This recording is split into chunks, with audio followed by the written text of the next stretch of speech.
if there's one thing to take away from this hunter deep dive today is you should learn trap weaving. Like number one thing to learn. Your DPS will increase. You'll help your raid out tenfold. Today we are doing the Hunter Deep Dive, and today we have Veramos as the special guest. Veramos, welcome to the show. Thank you for taking the time out of your day to be able to come on the show. I know it's like probably a work day. I don't know if it's a holiday there. It's a work day, whatever. Welcome to the show. Introduce yourself to the peoples. All right, thank you for having me.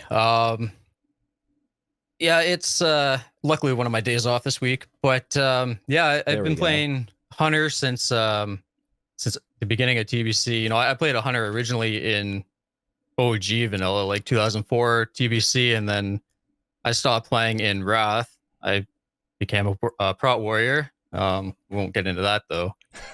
And then yeah, I mean, I never played a Hunter originally in Wrath. I messed around in private servers a bit, but it's nice to get back into the Hunter role. So yeah, and you do all of like the WoWHead guides, all of the pretty much a lot of the things that are going on in the Hunter Discord. You're very prominent in like the theory crafting and just like melee weaving and everything with Hunter in TBC. How do you feel about Hunters, their transition into Wrath of the Lich King so far? So Hunters have transitioned quite well, actually. As we know, we finally can do AoE damage. We're not just the single target Parse lords that we were in TBC. And actually, I think we were performing a little bit better than people thought we would. Yes, dude. I literally. Oh, I'm sorry for interrupting you. I was gonna say, like, if you can position yourself properly, always be dropping those explosive traps and volleys, like, you can push number one overalls all the time. Yes, dude. Okay, all over like the beta, all over private other realms, and like I made multiple videos on it, and like I've talked about it so many times. Hunters are crazy strong for overall damage. Like if they can position well and get a lot of traps up and a lot of volleys, like you are incredibly powerful for overall damage. It is the one I thought it was the most underrated class, but I don't know if that's changed. I think Hunters are phenomenal. Yeah, so I definitely say we're a bit better than people were giving us credit for early on. Yeah. Do you think like early phase Hunter, or do you think it's going to get even stronger throughout this phase? Because I know Hunters don't, we might not have the most insane scaling in this phase in particular, but I'm curious what you think is like how Hunters will end in Nax currently. I'd say, obviously, we're not scaling too heavily right now in phase one. We'll get a little bit better, like once you have your Envoy of Mortality and a little bit more gear, you'll get a bit better, but it's not going to be any crazy scaling. We don't have all the ARP gear right now, obviously. Oh my God, in the background, I just watched as a Balanced Druid in your raid just knocked back all of the ads out of everyone's AoE. He got a good talking to for that one after the raid. Oh, I'm sure. I would be so like literally everyone like, what the heck, dude? Like Typhoon, man, come on. Yeah, comms were a little messy after that one. Yeah. Oh my gosh. How was your like race to server first? Did you participate in a server first race, or has work been too busy? I took time off for launch. I didn't really race necessarily. I did the whole solo questing thing. I did a little bit of dungeons here in the end, like at Halls of Lightning. I did a bit, but no, I wasn't necessarily racing. I think it took me just under 2 days to hit 80. Yeah. So that's not bad at all. Did you just like not sleep? That's what I did. I didn't sleep. I think I took like one 15-minute nap because I really needed it. But other than that, I just went through the whole thing. The push up, yeah.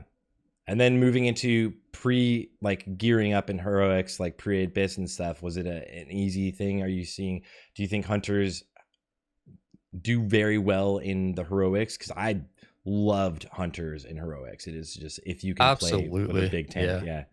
If you get a proper tank that stacks mobs properly and you can get in there for the big explosive traps and volleys, you're golden pretty much. Yeah. The one thing I've noticed though in heroics is, for whatever reason, tanks love to move mobs out of your explosive traps. is the most annoying thing in the world. Dude, all the time. What is that? It's like if you ever pug a tank, it's always if you pug a tank.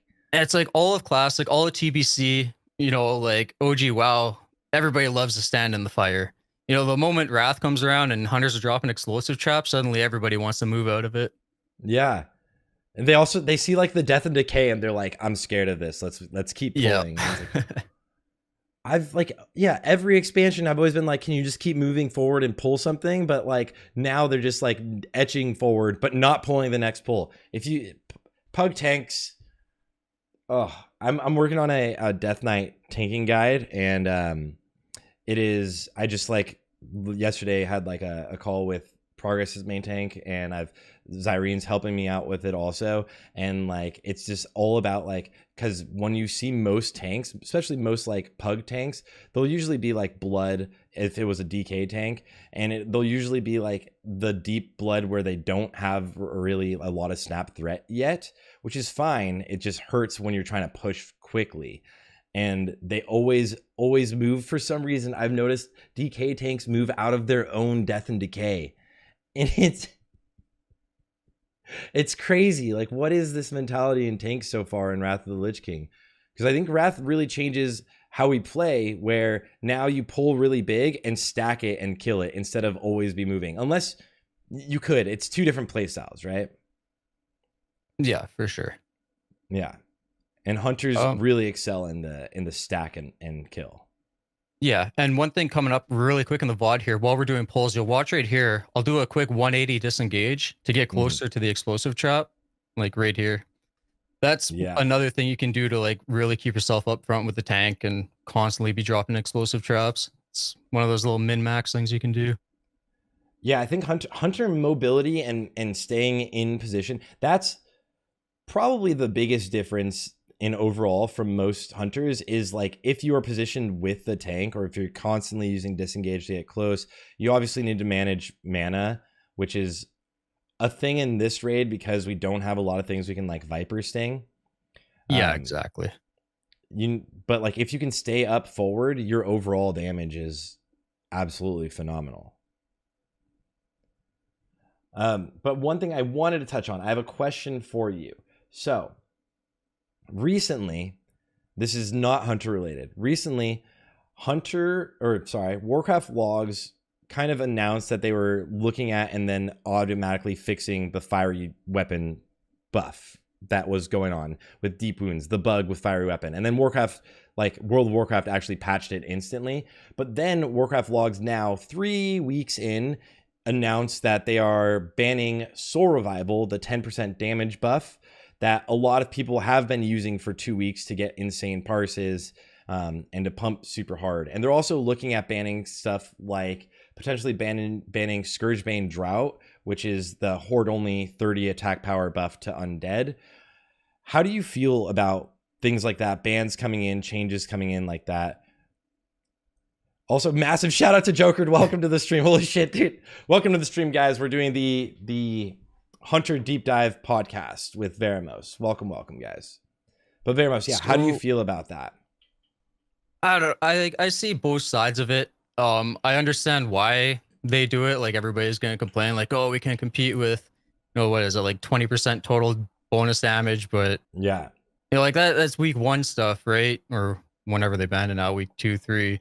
But I mean, by the time everybody's full abyss, you know, we'll be able to push that damage regardless. So I don't think it matters too much. Do hunters get over a 10% damage increase? I'm pretty sure Death Knights don't. No, hunters don't get a full from pre-abyss. I don't think it's a full 10%, but it is close. Yeah, so those logs are gonna potentially stay up there pretty hard. I mean, for DKs, unholy DKs, the damage buffs don't scale with your Gary, but like a lot of other classes or like a demo lock with at the beginning of the phase with 10% extra damage, if that log stays forever, that's a lot of damage. It's gonna be hard. Yeah. It'd be hard. I don't think it's it's definitely not impossible to beat those logs. There's always a way to, you know, cheese your fight another way, but yeah, I think it is better like just to wipe them out off the board and let everybody be on the same page. That's what my kind of feeling is too, is like just retroactively, I don't know, adjust 10%. I know you can't do it for pets and stuff, or like do something. They will be beaten because of kill times will go down. Although there were some, like, obviously, like I think China and people do like parse raids, obviously, and they'll run like 10 unholy DKs like Beef Bar did and kill bosses before anyone can even move. Really? Yeah, exactly. Yeah, so those ones are like the hardest ones to beat. But what about the magic? I don't know if you have a thought or a feeling about this, but like things like Scourgebane Drought, which throughout all of like Sunwell, all of the Alliance had a buff that gave them attack power, right? And now we were able to use this only on one fight, on Felmist, right? Scourgebane Drought for Horde was usable on just Felmist because it was the only one that was undead. But now apparently they're talking about it. It's not decided, but they're talking about banning this Scourgebane Drought because a lot of bosses now are undead and it's 30 attack power. Do you think that should be a thing, or do you think it kind of like infringes on what makes classic? See, for me, that's a tough one. Like, obviously, I'm Horde, so I'm like, yeah, whatever, leave it in. It's whatever. But looking at the big picture, I understand keeping everybody on the exact same playing field. But at the end of the day, 30 attack power is whatever. You know, It's that so can small. be overcome by, you know, just playing better. Yeah. It's not like a 10% damage buff where that makes a big difference. But then it leads to potentially moving to things like, I don't know. In my opinion, there's always been this awesome way of like finding cheeky items that are really useful in raids that make speedruns really exciting, or just raids in general exciting that you can use. Things like back in the day, we obviously had Moist Towelette if you wanted to like dispel yourself, or that's called cheating now, Snyder. Oh my God, get out of here.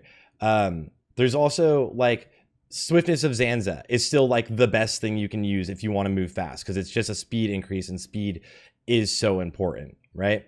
So like little things like that, I think always gave Classic the magic that Classic has. It's finding something that wasn't intended that way, but you can use it in a good way. Bag of Marbles is a good one, right? For guilds that were going to like trying to tank, like maybe if we move down to I don't know, we already are a lot of times 2 tanking Patchwork, but like 2 tanking Patchwork using something like Bag of Marbles on Patchwork so he has less of a hit chance, that was always an Alliance thing. So that's something to like also then start looking at to nerf, right? Which I think is using these low level quests to enhance your raid. Only a few people do it, but it adds like some sort of flair, you know?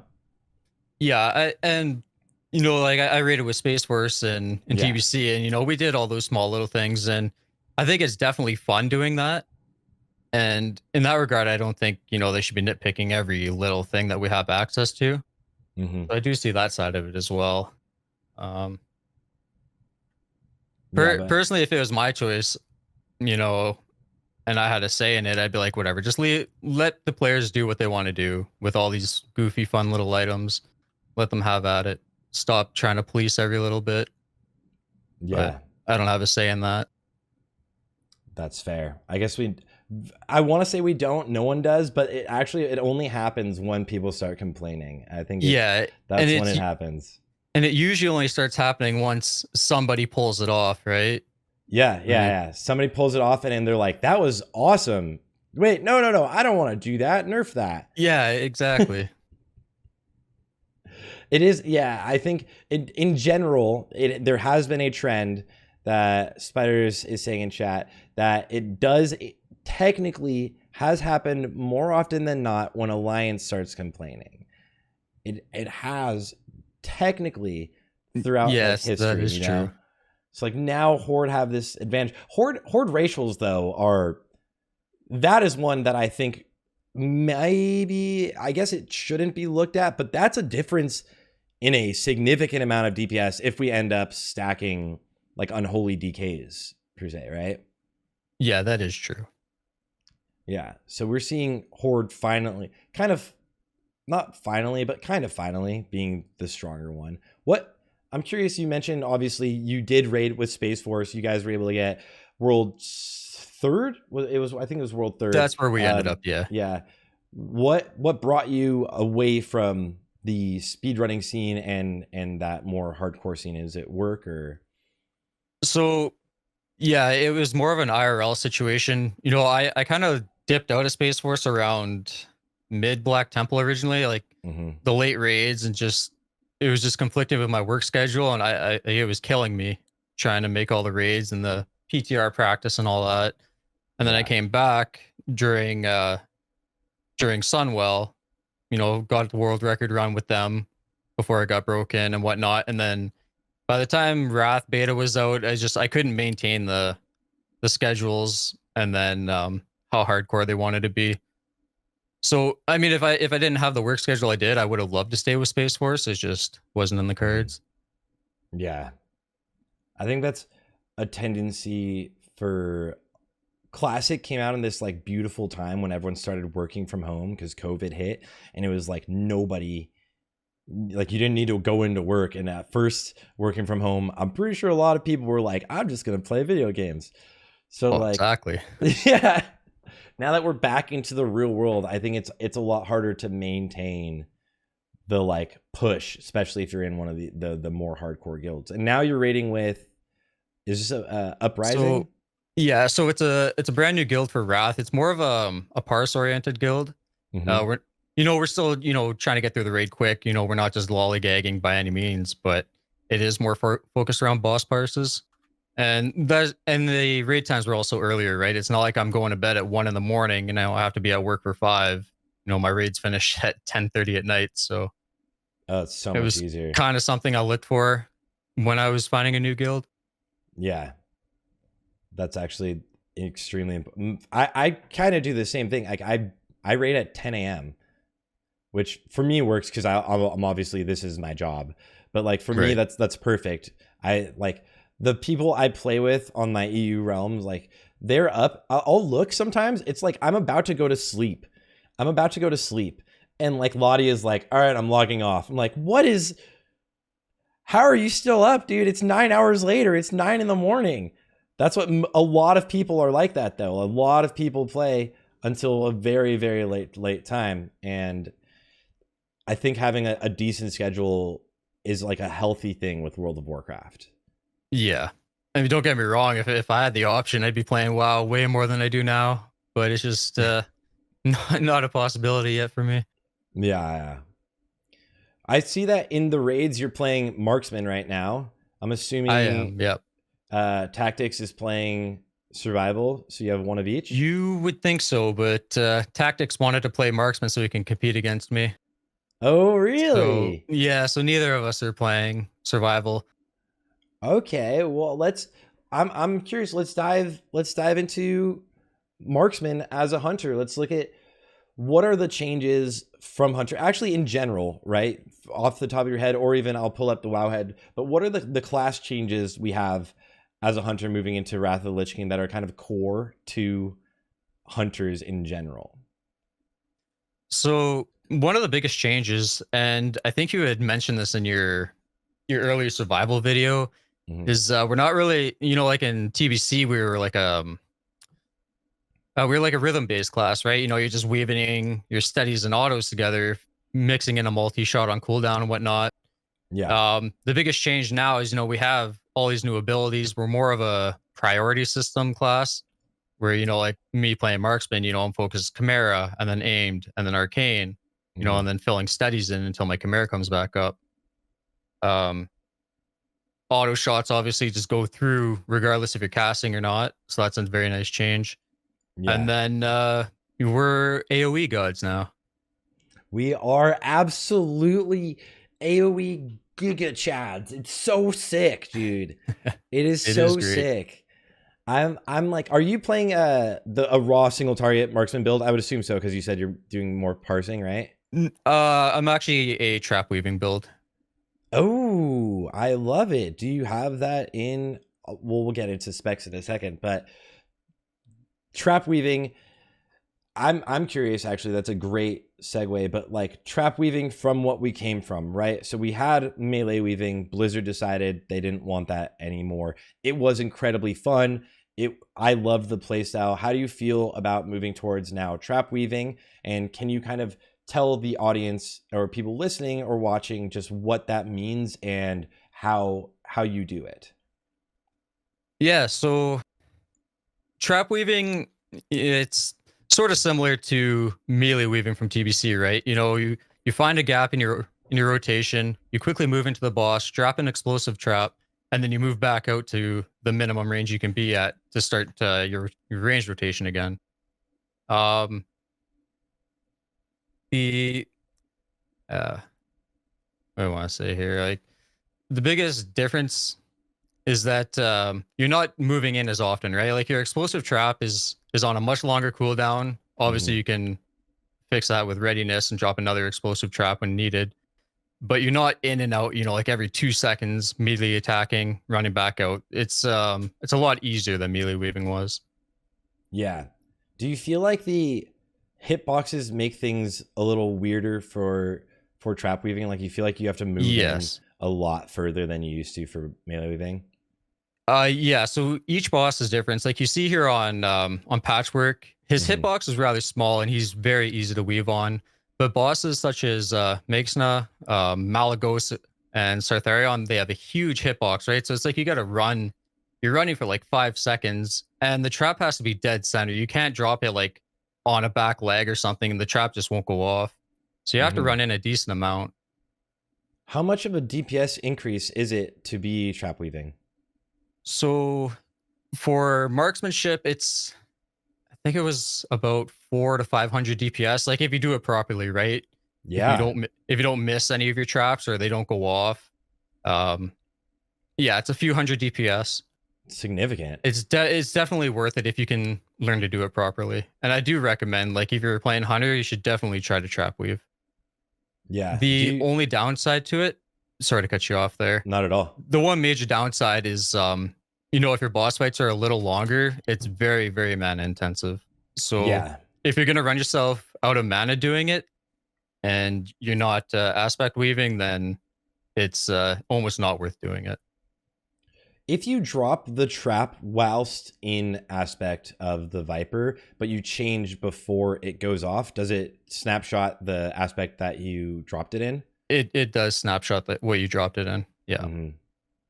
Dang, that is unfortunate. So that is one thing you want to make sure you don't do. Like if you're gonna drop a trap, make sure you're in hawk before you let it go off. Yeah. There's a lot of, you mentioned aspect weaving, which is another thing that's new to Wrath of the Lich King. And can you kind of go into how you do that, how you try to optimize aspect weaving if you have to on a longer fight? So yeah, on a longer fight, I'll be honest, I don't aspect weave the best right now. Like I just wait. Like say I'm going I'm at like, let's say I'm at 5% mana or so. I'll get my Chimera, my aim shot off, and then I'll switch to Viper, cast my steady shots, and then I'll go back to aspect of the Dragonhawk again. So do you find yourself doing it often on every fight, or does it not have to happen? The fights in Nax are relatively short. I on fights like Lotheb, Saffron, I have to do it, but other than that, I don't really have to go into Viper. And really fast, sorry to go back to the trapping thing. I believe this is right as well, but just to confirm, it's the initial tick, the initial explosion that does a ton of damage. That is the one that snapshots. The initial, yes, the initial explosion. Yeah, and then if you reswap, then you're still getting the improved damage. It's kind of like Death and Decay in that way, because once it's down, it still does adjust. Like the things on the ground are usually variable. Yeah. Yeah. I'm curious actually, before even moving on, is like, what are like some of like your favorite aspects of like Hunter now in Wrath of the Lich King? Like, do you like the playstyle more or less, or is there things that you really like about Hunter in Wrath of the Lich King compared to TBC, which was Hunter was like, you were on, like you're not looking away when you're fighting a boss, you know, in TBC. Yeah, so don't get me wrong. I enjoy Hunter a lot in Wrath of the Lich King. Mhm. In TBC though, you know, like I was one of the biggest people to push for melee weaving to become a thing. Yeah. And I was really looking forward to it in Wrath. Unfortunately, they linked our timers, so it's no longer a thing. Um, That was I, the lamest thing they could do. I understand why they did it. Obviously, you know, the whole mouse macro situation. I Mhm. think that was just their blanket fix to it. Um, I Oh, would and have loved to apparently it see it is though, but a big thing in PvPing. But yeah, I think they would have, because if anyone doesn't know, anyone watching doesn't know, there was a huge ordeal where there was a mouse macro that you could script in a macro and press one button on your mouse, and it would move you in, do your melee weave, and move you back to the perfect position within, I think it was 0.0 or 0.4 of a second every time, which you could do pretty consistently as a person if you were really good at it. But it was just like exact every time. They didn't need to practice. They didn't need to get good. People like me, Veramos was even better. It's just like you were practicing all the time. So you would always, there's a guy in my guild, Afghan, who's phenomenal. He's an amazing player. He would sit there for 8 hours in Blasted Lands practicing his melee weaving. And then he would just go and get rank 1s all the time. But there was a mouse macro that kind of just did it for you, which was absolutely cheating, and a lot of people were getting crazy damage, and the parses were very skewed once it started becoming popular. And I think Blizzard announced that they couldn't detect it, which was lame. And then they go in and change it in Wrath. It would have been fun to be able to melee weave and drop a trap, right? oh, it would have been great. If we had melee weaving still as Hunters in Wrath, you would definitely see Hunters up at the #1 spot again. Like, no question. Yeah. It would be too fun. It'd be completely broken, but if like if you executed it properly, you'd be a complete Parse Lord God again. At the beginning, I was doing it with Mongoose Bite, and you can change to aspect of the beast. I think it's when you're melee weaving, you could aspect weave with aspect of the beast. I want to say it's beast. Yes, it Yeah, would be and you aspect get, of the beast for the melee hit. yep, 10% melee attack power. It was so, geez, it would be so fun. Okay, all right, I'm getting too excited about it. But okay, let's look at Marksman, because you're playing Marksman in the raids right now. Let's look at the Marksman build. What are the talents? What are your talents that are different than Marksman? And what is like? Yeah, let's start with talents. Let's start with talents before I go into like rotation. You mentioned it briefly, but let's start with talents. Right. So this build here, your 757.7 build, this is more or less your single target non-trap weaving build. Mm-hmm. You can change this up a little bit. Like you see, I have 3 points in improved Hunter's Mark and 3 points in a improved Arcane Shot. You know, like Tactics plays Marksman as well, so he takes the Hunter's Mark, and I take my 3 points out of there so I can trap weave, right, without having to mess with the rest of my build. Do you throw it into Trap Mastery? Yes. Yeah. And then me and Tactics just take turns playing improved Hunter's Mark. So like that week I play with the talents. Next week he gets to play with it. So yeah. So that's other than that, you don't really change anything. You stay pretty much flat out with these talents that you're seeing in the background. Yes. And I know there's a lot of from private servers. There was a debate, and I'm sure you've now figured it out. I haven't been paying attention to all the sim stuff about running improved Arcane Shot and throwing in Arcane Shots or steadying more. And I've always been more of the Arcane Shot shill. Is that something that you've ever kind of seen come up, or is it kind of solved? So sorry, 1 second. My dog's pushing against me. No worries. So what we've messed around with, like playing with improved Arcane Shot right now, is definitely a little bit better. Later on we'll drop it completely. Like I'll update the talent build when the time comes. But for now, using the arcane shot is a little bit better than steadies. When does that change? Do you know exactly yet? Probably be in Alduar Phase 2. I think it's off the top of my head. I think the point where just pure steady shot pulls apart is around like pulls ahead is like 400 or so armor pen. Do you then move into improved steady? What do you move these 3 points into? The funny thing about improved steady shot is everybody thought, you know, it was a decent talent, right? But what we found out through simming is it is complete, you know, it's horrible. Like you do not want to. I mean, you could run it if you had nothing else but points in, but it provides very, very little DPS. Wow, I actually didn't know that yet. I think when we were messing around with the talent builds and simming it, I think improved steady shot provided like 15 DPS, something like that. Wow. Bye. Where would you? Yeah. Okay. And then where would you move your talents into? Basically, if you didn't need the points there, just put them right into trap mastery. Like I recommend everybody should learn to trap weave. Like regardless of if you're gonna just single target or if you're gonna trap weave, just take trap mastery because you're gonna want it regardless for trash, right? So yeah, I think not having trap mastery is a huge overall damage loss, right? Yeah, it is. And then like 10-year-old just said in chat there, like eventually you can take rapid killing. Right now it's pointless, right? You're not going to get another use out of it. Yeah. But later on, you know, all the hard modes come in, you're definitely going to have fights that are going to utilize it.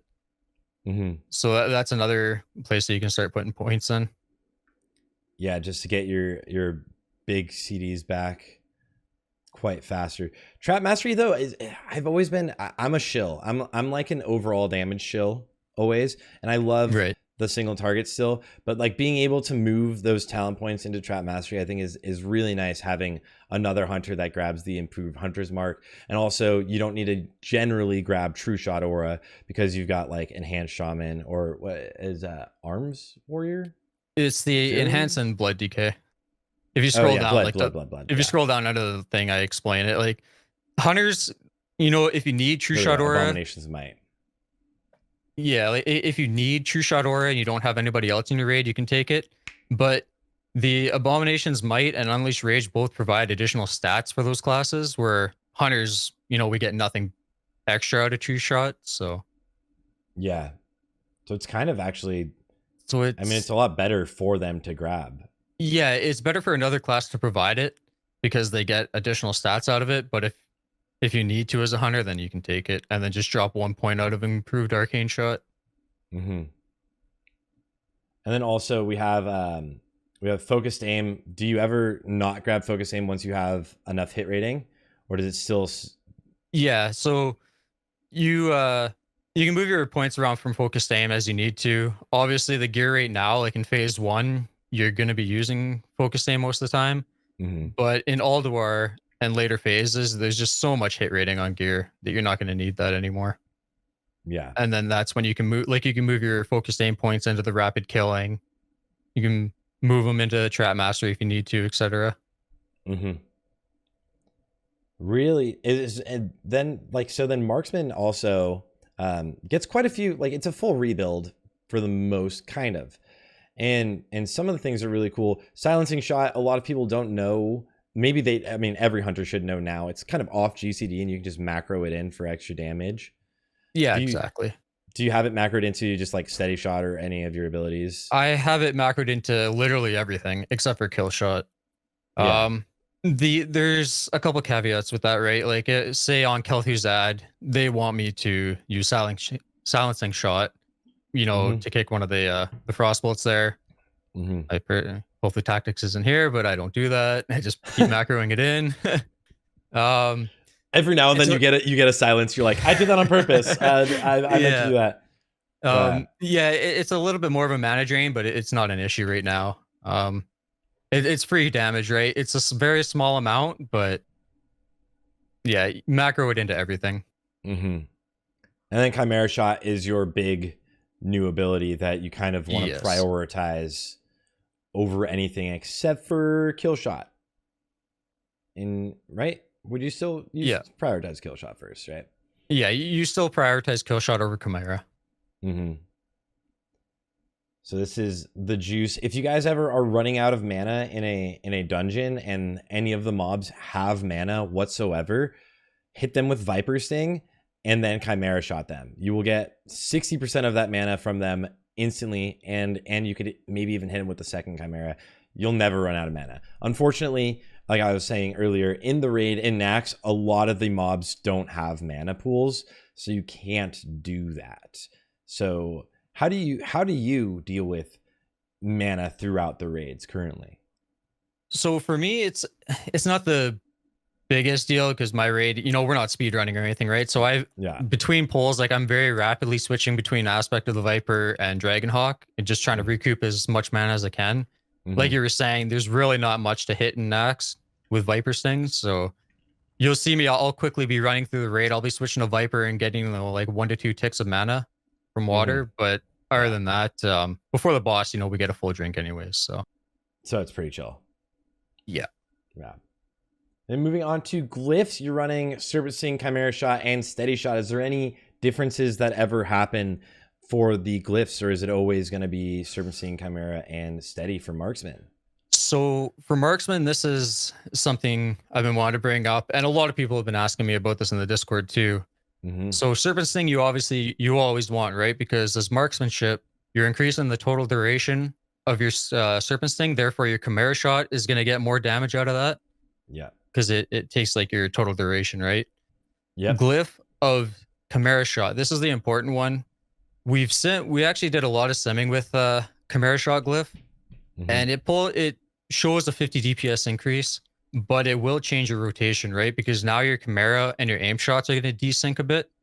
And what you want to do to utilize that is now, instead of just going Chimera aimed arcane right away, since you have that desync there, you're going to start fitting steady shots in between your aimed and your Chimera. And I think that's the issue a lot of people are having. I've been getting that question a lot, is like, oh, like I've got 3 seconds before I can aim shot now. What do I do? That's when you're going to fit in an extra steady shot. So that's one thing to keep in mind. You can also take Chimera Shot out, like if you're not used to playing with that weird rotation, and then just put kill shot in. Yeah. So that would be the other glyph, if you changed glyphs at all, would be Chimera Shot to kill shot. Yeah, exactly. With how short fights are, Chimera is still, it's 50 DPS above on the sims. On what was the average length you were looking at with that? We were using 150 seconds. Okay, that's good. That's a pretty good range. Yeah. And then what do you think about Hooligan said this, and I also am curious. What about explosive trap glyph? So that's what I use right now, because I am using the trap weaving build. So you would run the Serpent Sting, the steady shot, and then replace the Chimera with explosive trap. Okay. Let me go to the sims really fast so that I can pull up. This is on TBC. WOTLK. See if this is it. Haha. There we go. And I'll so then moving in Marksman, you just literally moved out from Hunter's Mark into Trap Mastery, and then changed Chimera Shot to Glyph of Explosive Trap, which means all of your explosive trap ticks can crit. And this this fully scales off of your normal like crit rating, right? Like they haven't like, I guess there wouldn't be anything to adjust because crit rating is standardized, right? What affects explosive trap? Is it and Serpent Sting, actually, because that's a big thing I'm wanted to mention for people that don't know. Serpent Sting is something you can snapshot, right? So for starters, explosive trap, I believe it's variable, and you can confirm or deny. So your attack power, is there anything else that would increase the damage of explosive trap? Trying to go off memory. We had messed around with this on beta. We were trying to figure out exactly what it was, and I think it was I don't want to sound stupid and say the wrong thing, but I think it was I can't remember if it was spell crit that was messing with the explosive trap crits or just regular crit rating. I'd have to go back and look at that one. Mm-hmm. And then that's fair. But for your Serpent Sting, do you try to snapshot a Serpent Sting and keep it up the whole time? Does it affect anything? So you'll notice later on, like in my VOD that's playing in the background, someone had linked me an additional weak core that I picked up, I think on Thaddeus. Actually, you'll see it coming up. Mm-hmm. If you'll see a little bar come up between my Serpent Sting that is this counting down there. I added in a weak aura. There'll be two numbers. The top one will be your current Serpent Sting like percentage, and then underneath there'll be a second number that'll be what you snapshot to. And whenever you see your lower number higher, you want to recast Serpent Sting so that you're snapshotting that damage. If you recast just Chimera, it won't pick up that additional snapshot. Yeah. Where on the screen I'm like tripping? Skip a little further ahead to when we actually pull Thaddeus. Yeah. I can't remember exactly when I picked it up here. Picked up the weak aura, yeah. But that's pretty dope. So if people don't know, Serpent Sting snapshots kind of like corruption for a warlock, like a gargoyle for a death knight. The first Serpent Sting you use, every time you use Chimera Shot, it renews that Serpent Sting and starts it all over again. So you want to hit with the strongest Serpent Sting. And what he's saying is, if he sees that a better Serpent Sting could go out because of procs or whatever, then he is going to refresh Serpent Sting with an actual new recast and just have that one be rolling throughout the rest of the fight. What are the buffs that we do get from Serpent Sting itself? Like what buffs on our character are affecting the actual ability Serpent Sting? So there isn't a whole lot right now that'll snapshot it. Like Calling of the Herd is the big one that you'll get all the time. Mm-hmm. You know, like tricks and all that. Let me pull up the full list for you here. Ooh, perfect. It's there really isn't a whole lot that we benefit from right now. Calling of the Herd is the big one that you'll always use or always get. Mm-hmm. So you see here really quick, I'll just cut myself off. See beside my Serpent Sting there under my cast bar that's going off, you see that 8%? Oh, 8%. Yeah. So that is the snapshotting. Whenever the lower number is higher than the top one, you want to recast Serpent Sting. Do you have that weak aura? Can you share that weak aura? I do. I think I'm still logged in. Let me get that for you. That is amazing. Yeah, guys, we will share that with you. Was it grabbed from Wago or did someone made it? It was Wago. Yeah. I just posted it in your chat there. Perfect. Guys, make sure you grab that weak aura. That is a really, really dope weak aura. I haven't thought of that, but that's also one that I think everyone in like warlocks should have, right? Like, so if they don't already, I'm sure they do, but so the one I linked, I see Tenyo in the chat there. This is the one that he updated, and like he just mentioned, Unholy Frenzy doesn't apply to Serpent Sting. So the one I linked is the correct version without that. Okay. The one I go includes Unholy Frenzy, which doesn't apply. Okay, so be careful. So this one is the updated That's version. the correct updated one, yeah.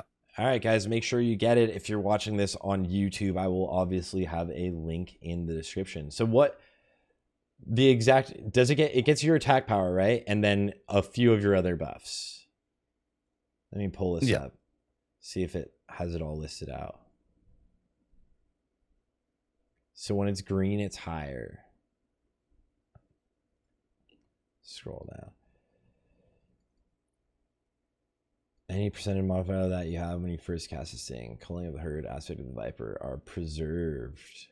Yeah, the damage modifiers. So that's a pretty sweet one. That's like a really, really amazing weak aura, honestly, to get those good snapshots. If you're trying to min-max every little bit, it's definitely something handy to have. Mm-hmm. And is Marksman, like, how much damage of your damage is that Serpent Sting? Because I haven't looked at the breakdowns, but getting a good Serpent Sting, how important is it? Or is it something that it's easy to obviously update, especially with this weak aura, but is it something people should be worrying about whilst doing marksman normal rotation? It's definitely something I'd recommend you keep track of, but it's not so detrimental that if you don't do it, say you just leave Serpent staying and you don't care about snapshotting, it's not like you're gonna fall so far behind that you can never compete, right? Yeah. You know, like there's so many more things that'll make a bigger difference. And why Saber is asking, what about your swing timer weak aura that you're rocking? The swing timer is called a add-on. It's an add-on called Swedge Timer. I highly recommend it. It's got a perfect auto shot timer, and if you look on the right side there, it's got a rangefinder to it, and it's Yeah, been very accurate. So I definitely recommend Swedge Timer. Rangefinders are so nice, especially now that, like, obviously with trap weaving, but like not having a range timer when you're first starting to like melee weave is like just all like whatever you feel, you know? It's got like really, really nice and really really, really honed in. And sorry about the beeps there, guys. The girlfriend was just making some food in the microwave really fast. Swedge timer, let me swedge timer. It's an add-on. There we go. So everyone make sure to grab that as well. As for marksman, you mentioned it quickly, briefly, but obviously we moved towards a more of a priority based class as a hunter than being a timing based class. The rotation for marksman, can you break it down, as well as kind of when to use your cooldowns or anything like that? Yeah, so obviously you want to open up with Hunter's Mark. In my bot in the background, the other Hunter's taking care of that, so you won't see me doing it. You always want to open with Serpent Sting, have that up immediately. You'll see here early in the fight, I should be snapshotting it up to get the 8%. I obviously don't here. After Serpent Sting, open. I cast my cooldowns right away. Like I have everything macro together, like absolutely everything. Cast the cooldowns, and then you want to use Chimera Shot, Aim Shot, and then Arcane, and then use Readiness, and then go through your Chimera Shot, Aim Shot again. And then after that, you just fill up your rotation with steady shots until Chimera comes off CD. And then that's pretty much it. Once you're at 20%, you prioritize kill shot over everything. Do you use a indicator for execute phase, or do you just like, I mean, you obviously have percentages up on your targets, but do you use an indicator at all for execute phase, or you just noticing? I don't have an indicator. I tried messing around with one during beta, but I just found I didn't need it. It doesn't take anything to really watch the percentage on the boss health. Yeah, you're always excited. I think if you were, I think if you do search on WoWHead there, you can just search kill shot, and I think there's like a dozen simple light up macro or weak auras there. So that's pretty, oh my god, you guys kill him before you tell him. Oh no, he did teleport. No, so here's on this fight, one of our rogues disconnected and we lost someone else. So unfortunately we didn't have that little bit of extra DPS. The saddest thing to happen, dude. This is the worst when you're trying to like parse or anything, because it's like now your parse DPS is gone. Like, yeah, it's gone. We were joking around on comms, like we're like, do we just intentionally wipe here and redo it? Like, might as well. Yeah. So I've been struggling. My guild has not, because we're running splits already, and we haven't killed him before he teleported. And I was like, guys, come on. Let's so I'm at like 10k DPS right now. Yeah. So another thing I want to really touch on, I just saw someone mentioned in your chat there about the rapid fire. So you pop all your CDs at the very beginning before you start your Chimera Shot, and then you pop Readiness, and then just watch the timer of rapid fire, and as soon as that ends, cast it again, and you'll have both durations up with Heroism or Bloodlust. And then if we move into the trap weaving style of play like I do here, you want to go through Chimera Shot, Aim Shot, and Arcane, and then drop the explosive trap before you start using steadies. And do you also drop your first explosive before you Readiness, so you can do that again? Yeah, if you're trap weaving, you would do it before. There's a lot of fights too where you can kind of pre-use an explosive trap before you even pull the boss. And anywhere you can do that, you definitely want to pre-trap. If you're doing that, do you ever suggest also dropping a snake trap? I don't even know what the DPS so I've actually is seen of it people now. start talking about this a lot. I haven't looked into the snake trap a lot myself, but I've seen a few people in the Hunter Discord start mentioning it. I just haven't personally looked into it a lot yet. It's not really a big discussion people have brought up. Okay. Because then if it does end up being like, it could potentially then be a DPS increase over when you're steady shotting, right? Because it's not on the same. It could potentially be pretty low, right? Yeah. It's just one of those like very small things. Yeah. But you were saying that you suggest every hunter should be trap weaving. It's pretty simple. Yeah, it's not as difficult as melee weaving, right? It's one of those things where you go in, you know, every like 30 seconds, drop a trap and run back out. It's a lot easier to do. And I think every hunter should definitely be learning it. You know, we have target dummies now. You can practice at any time. And there's a few different ways you can trap weave as well, right? Like there's the obvious run right in, drop a trap, run back out. There's strafe weaving, and then there's also jump weaving. It's a little bit slower, but it's more of a beginner thing to do. Where if you jump in the air and use your trap while you're in the air, your trap will actually move a further distance than if you drop it while you're just standing still.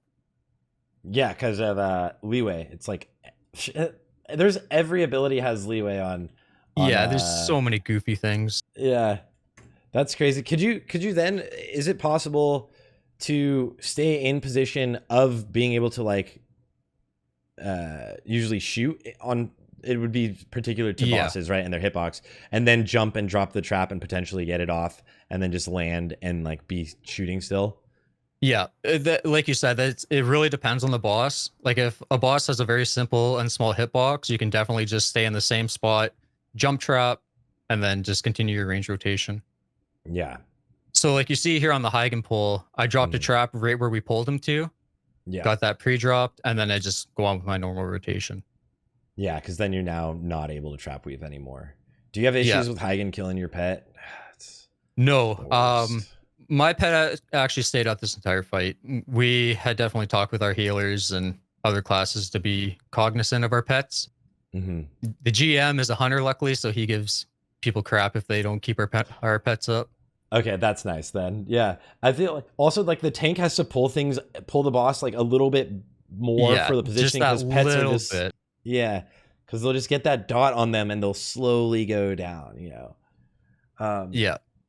Yeah. Okay. Well, Marksman, obviously you're having a ton of fun with it. Why did you choose Marksman over Survival? I'm curious about that. And then how do the two specs kind of stack up numbers wise currently, looking at pre-raid and as well as BIS? I know a lot of people are very curious.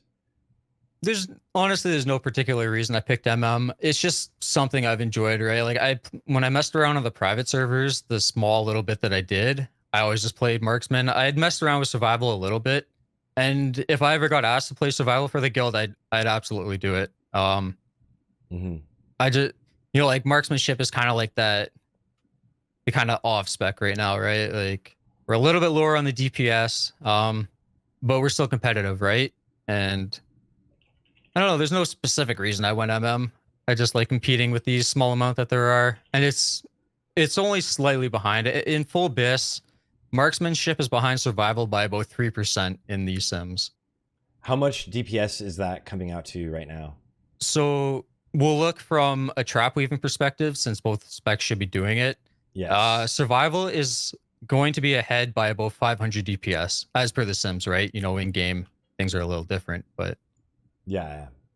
Full, say you got both specs, full BIS, same situation, you can expect about a 500 DPS game playing Survival.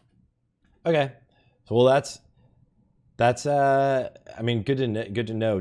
When do we really see that change? Is it in Ulduar, or I mean, we don't know Ulduar gear yet, right? So yeah, obviously things might change because of the eye level change. I think they're supposed to be buffing the hard mode gear a little bit. Yeah, obviously we don't know if that's going to actually happen or not, but the biggest thing with marksmanship is, from what private server players and the community thought back then, it was a ARP breakpoint, but we know that's actually not the case. It's more of the weapon damage. So if you're playing Marksman, say, you know, you get your best bow from Alduar, you're pretty much going to start pulling ahead as MM at that point. Really? Wow. Yeah. Who drops the bow in Ulduar? Do you know? I haven't actually started simming Alduar gear yet and putting together the best lists for that. Oh. I can't remember what boss drops off the top of my head. Yeah. And so you're liking Marksman. You like the playstyle of Marksman. It's doing more. Survival's doing more on single target in both pre-raid and in current phase 1 BIS. How do you think it really stacks up on overall damage? Thorum and Algalon. Okay, thank you guys. Yeah, Thorum hard mode. That's what it was. Mm-hmm. So overall, MM. So here's the thing: survival will pull ahead on boss parsing single target, right? But marksmanship, since you have the buffed volley, you got the improved barrage, and you should be trap weaving anyways. You're pretty much going to be you can be number 1 on overall as marksmanship. You will be a little better than survival in that regard.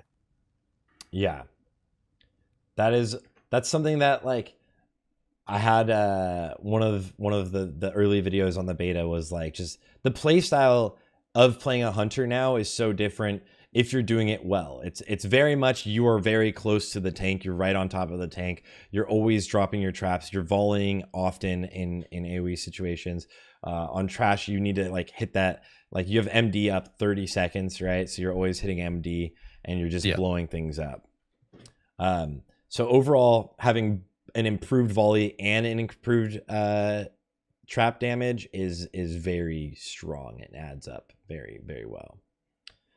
Looking towards pre-raid BIS and also I guess also phase 1 BIS. I don't know if there's any differences between all of the specs, or how does Marksman like to gear comparatively, and is it easy? What should we be looking for as like some of our biggest items? All of that. In pre-raid, both specs are pretty much exactly the same. Mm-hmm. There's a few differences in the way you would gear up in pre-BIS. Say you're a Draenei, the biggest thing you'd notice is like massive spalders of the Droremonger. If you're a Draenei, you don't need that hit rating from that. Then you can use the shoulders from Heroic COS. Mm-hmm. You can use the A-bomb shoulders instead. Do you? Other than that, is that for all Alliance then? Sorry for interrupting you, but then should all Alliance kind of figure that because you would assume you have a Draenei in your group, or is it just? Yeah, like say we're looking from a BIS perspective, like you're min-maxing, then yeah, all hunters can play with the A-bomb shoulders. Okay. And then are there any other differences, or what are even like the biggest items to look at? The biggest items you'd want to be looking at would be like your hero's Cryptstalker tunic and the gloves. Those are going to be 2 big pieces, and you can just get them from badges. There are very good alternatives from Argent Crusade, the Exalted rep. You can get your polished Hallberg, and that is a big hit piece. I can't talk. And then you can get your boots from there as well. So like say you are unlucky getting Dragon Slayer Sabotage to drop, you can get the Argent Crusade boots, and then that's like 66 hit rating. So they're very good alternatives. Oh, there we go. 66. That's actually crazy how strong those are. Yeah. And you get the chest piece from that. So it's like, is this the reputation you look at first, most likely? I personally go second with it. I recommend doing for marksmanship, I would do the Ebon Blade first. You want your 2-handed sword, the Rune Blade, and then you're also going to get your Helm enchant from them. So I personally recommend doing them first as marksmanship. But as survival, you would go the other way around, or would you? Survival, you could technically go the other way because Staff of Trickery is better for them than Rune Blade. Like it's very minor, but. So it's almost the same, but you can just get more or less, yeah. Honestly, though, if you go for the knights first, I mean, you only need revered, so like that's like pretty quick. You pretty much have revered by the time you hit 80, right? So. Yeah, that's like pretty quick. You're like, let me just grab these 2 upgrades really fast. Yeah, Rune Blade is a very big upgrade for for marksmanship. So it's a good item to get right away. That's actually something that I haven't thought to bring up, but moving towards or moving away from one-handed weapons and towards the two-handed weapon, even though we aren't melee weaving, what is the main reasoning for that? Is it just stats on two-handers are so powerful, or? Yeah, so in Wrath of the Lich King, the stats on two-handers, or I should say this another way, the stats on one-handed weapons generally are going to be about 80 to 85% of the overall stats that a two-hander will provide. So there's basically no reason to be using one-handers in Wrath anymore. Yeah. And even with enchants and stuff. Did you ever look at this was gonna be phase 1 bits, I'm sure you know, the consecrated sharpening stones, and then them just like not working for ranged attack power? So that is an important thing to bring up. Originally, we thought, you know, the consecrated sharpening stones would be absolute best to use. But what we found out is they only provide 108 attack power for range instead of the full 170 that the melee get. Of course, we get screwed over again. And then that would actually be better until you get your Journey's End. But now it's bare. I think it was like 2 DPS better than Runeblade in the end. Oh, so what?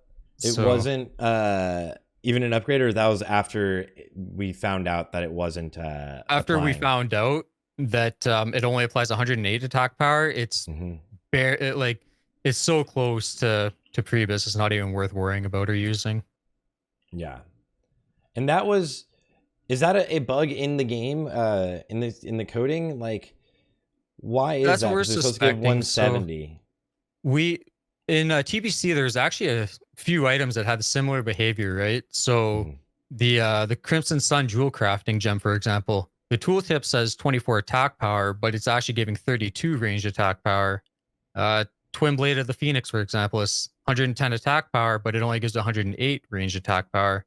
So I think it was just, you know, typical Blizzard spaghetti being weird. Like, they're just forgetting, dude. It hurts hunters, though. It could have been pretty sweet. It does, yeah. You know, that's the thing.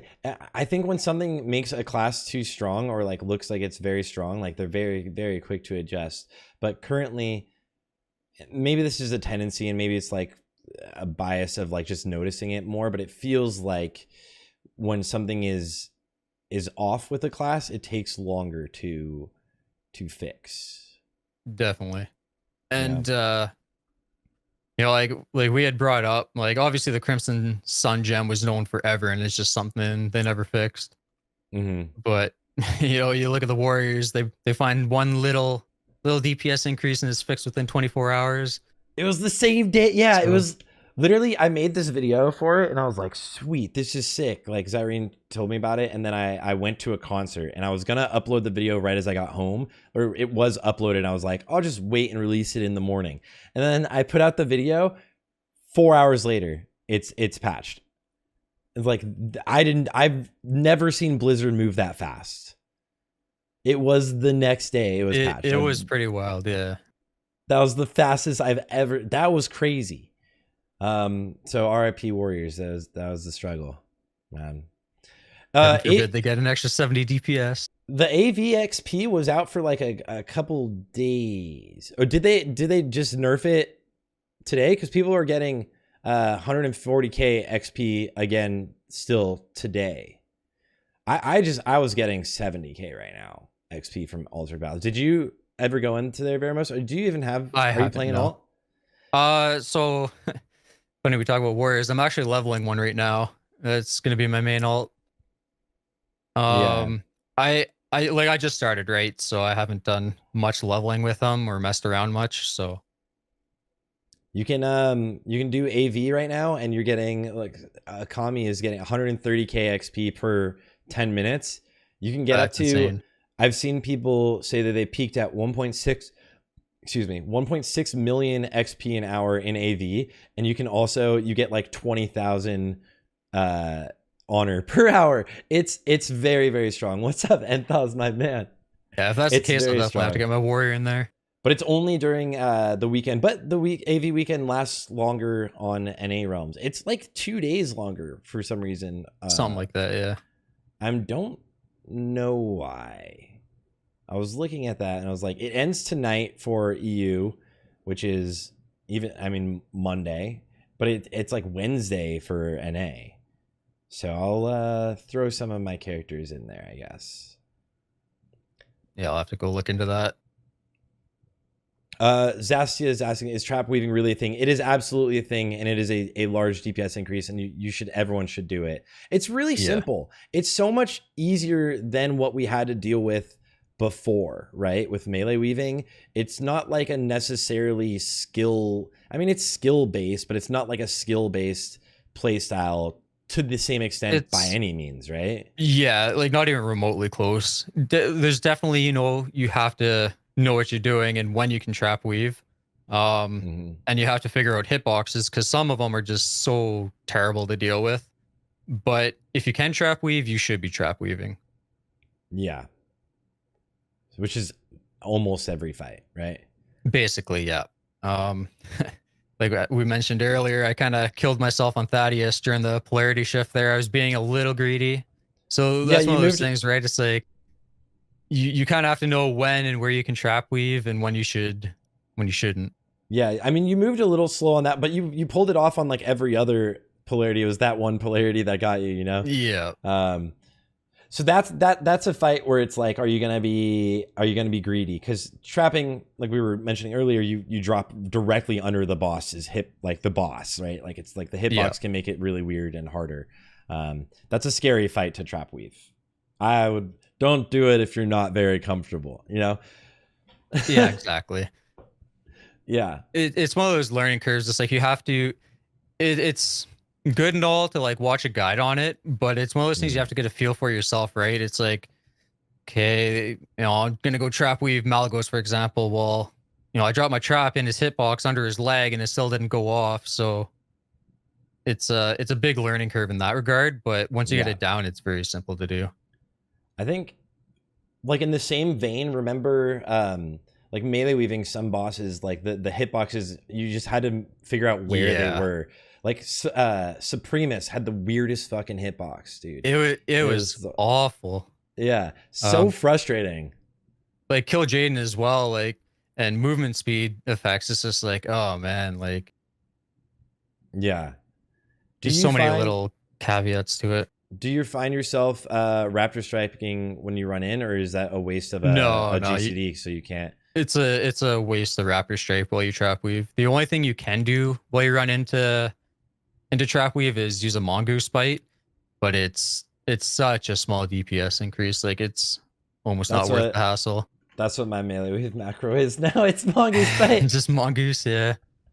I do it, dude. It's just I'm used to it, right? So like when I drop my trap, I'm used to pressing my like on the beta. I was always like I'm used to pressing my raptor strikes, but now I just moved it out with mongoose bite. It's small though, but it's something to do. Yeah, so that's a ton of fun. A lot of people obviously are very curious about survival. So on that caveat, let's talk about beast mastery. Suck it, Twitch. All right. So beast mastery is an interesting one. If you mess around with the sims, it actually sims the highest. That's what I've heard. So here's the thing. Beast mastery should be better. And I actually got someone started a thread post on Reddit about me hating BM and giving it grief and whatnot, but I never actually hated BM. The sims show it to be the best. It theoretically can be the best on like very short fights. Say we're all, Naxpis and whatnot, and fights are really short. BM with Bestial Wrath and whatnot, it should be the best. But we're having an issue with the sim right now. The actual live logs and the sim data are not adding up. Pets, for whatever reason, are doing way more DPS in the sim than they should. Really? Yeah. So then on someone in one of my GDKPs was saying that because he was playing BM and he said, theoretically, if your pet has 100% uptime, you should be doing more damage. So, but like, how would your pet not have uptime? So pets are just doing a lot more damage on the sim. Is there are you curious? Do you know why yet, or is it just We don't know. There's been a few of us that have been looking into it. Um, we haven't been able to nail down exactly why, but for whatever reason, like Hooligan just said, is or what he was damage per mentioning hit is is like off? for whatever reason, it's all like for Beast Mastery, like it's almost 700 DPS in the sim higher than what we're getting in game. We don't know exactly what's causing it. Yeah. And it's not just WoW sims either. Like, you know, Watcher 6 is making his sim as well, and he's getting the same results. And we have no idea why yet. Mm-hmm. So on live, I mean, are we seeing BM do decent, or is it falling? Like theoretically, it's the best, right? But like, how's it? So there's been a few people like you'll see if you pull out the BM logs, you'll probably see Skinny up there at the top. It is definitely behind the other two specs, but it can be if you play it properly, right? Like if you absolutely nail it, it's still somewhat competitive. Yeah, I mean, the highest one is someone doing 6,700 DPS, which is like pretty decent on Patchwork compared to the highest survival is probably 7,000, so 1,000 DPS higher. I think about 1,000 higher, yeah. Yeah. So it's not like you're just totally dead weight, right? Like, and obviously as boss fights get shorter, people gear up, then BM will get a little closer.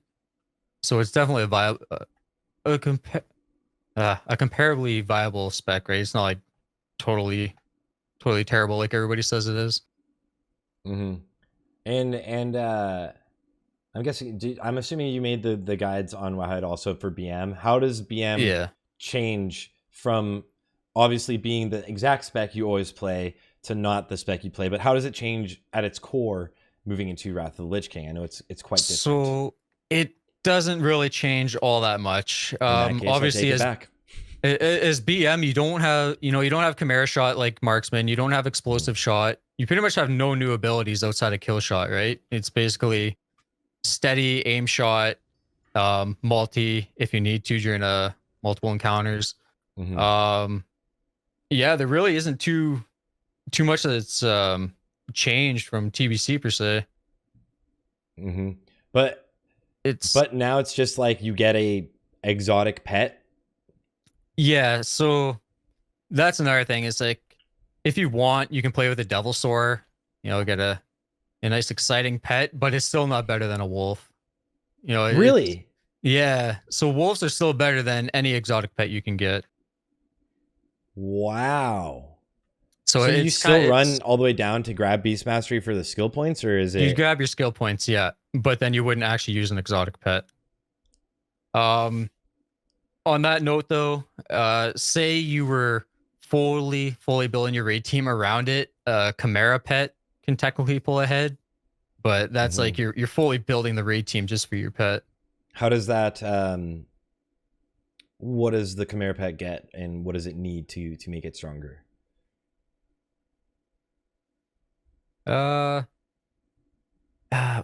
the ability? I don't look into pets too much. Sorry.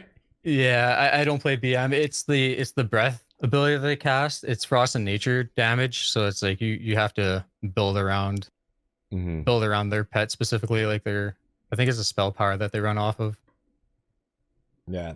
And BMs, it looks like you're going into the marksman and survival a little bit. So then BMs, would you might not know because we don't really go too deep into BM usually, or too often. I don't mess with BM at all. Okay. So if I would say if you wanted to, I'd have to look into it, right? Like I haven't done a lot of BM simming and messing around, but I would say probably trap weaving is still overall a DPS gain as BM. Yeah.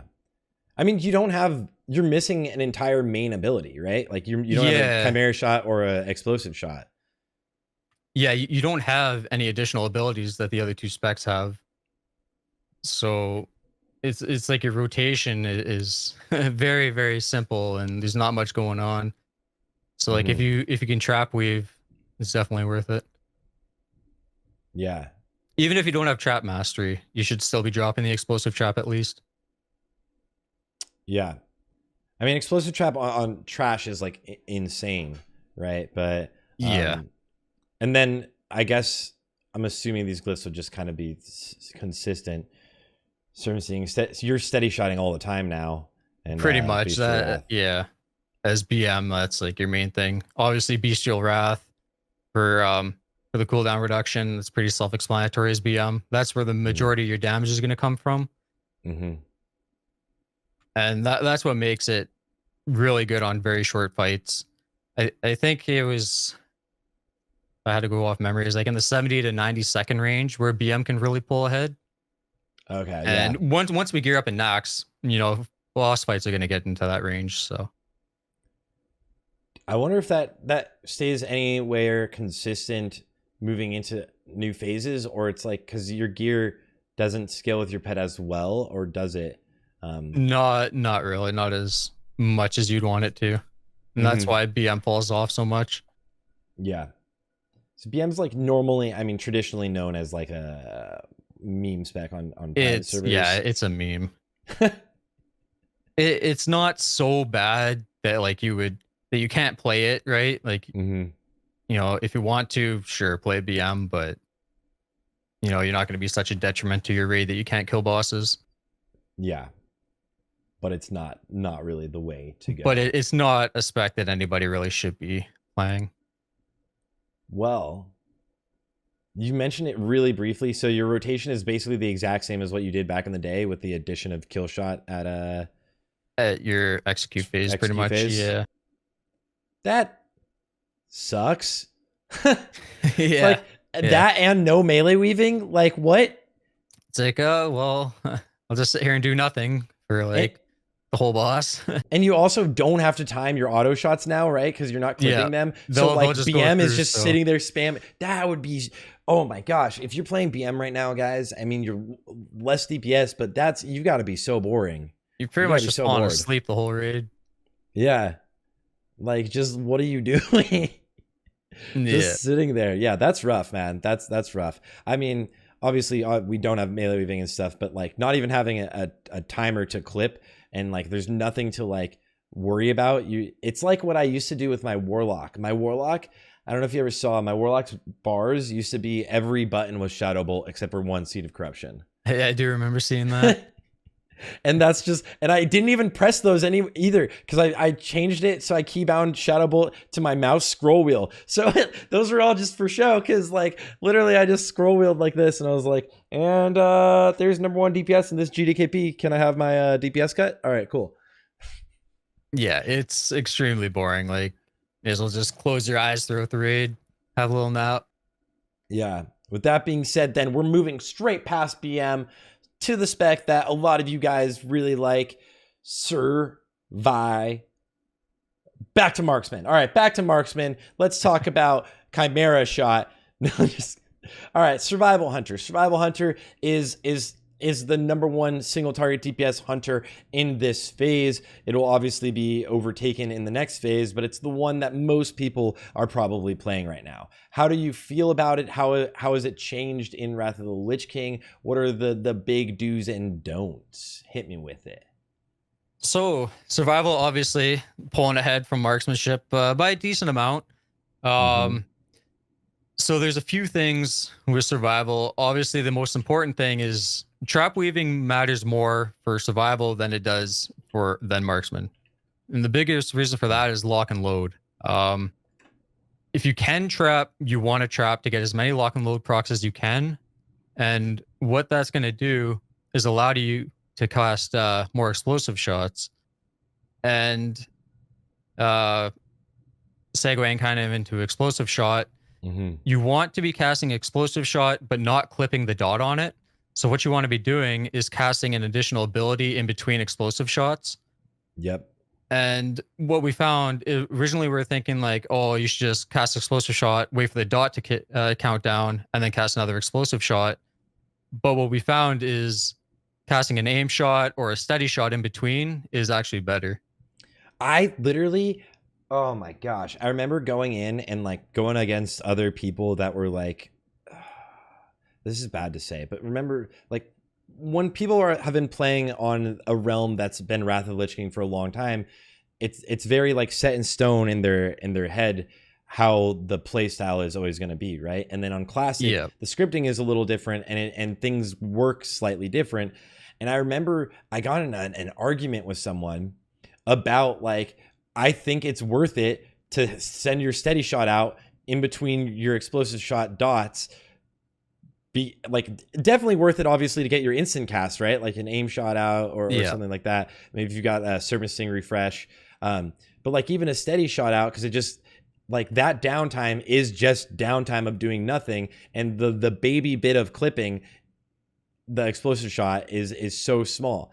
And I'm glad that is now officially in the numbers, because I was just like making an argument for the sake of like, this is, I'm doing more damage than you.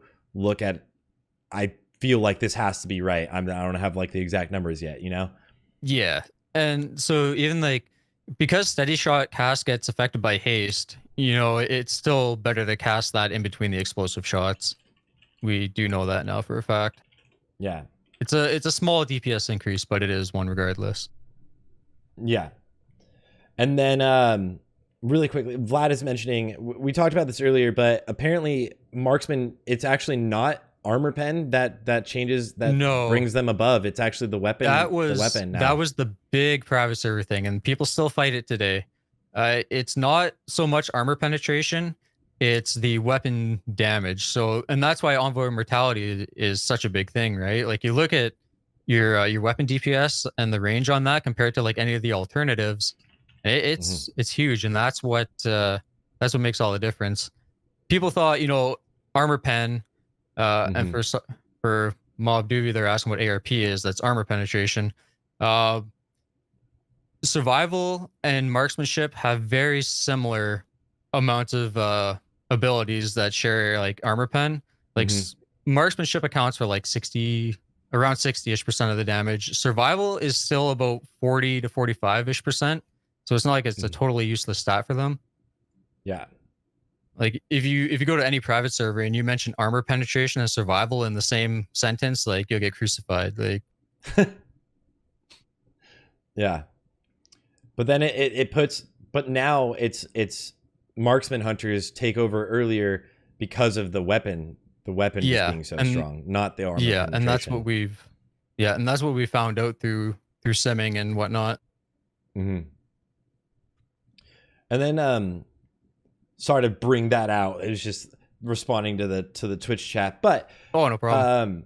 But Survival Hunter, they have quite a bit of things that are going on that make them kind of unique. Lock and Load obviously being a proc that then changes your rotation whenever it happens.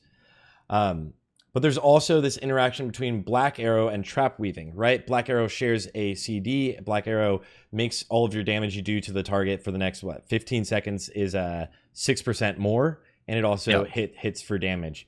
So when would you ever use Black Arrow, or do you always Trap Weave in situations where you can?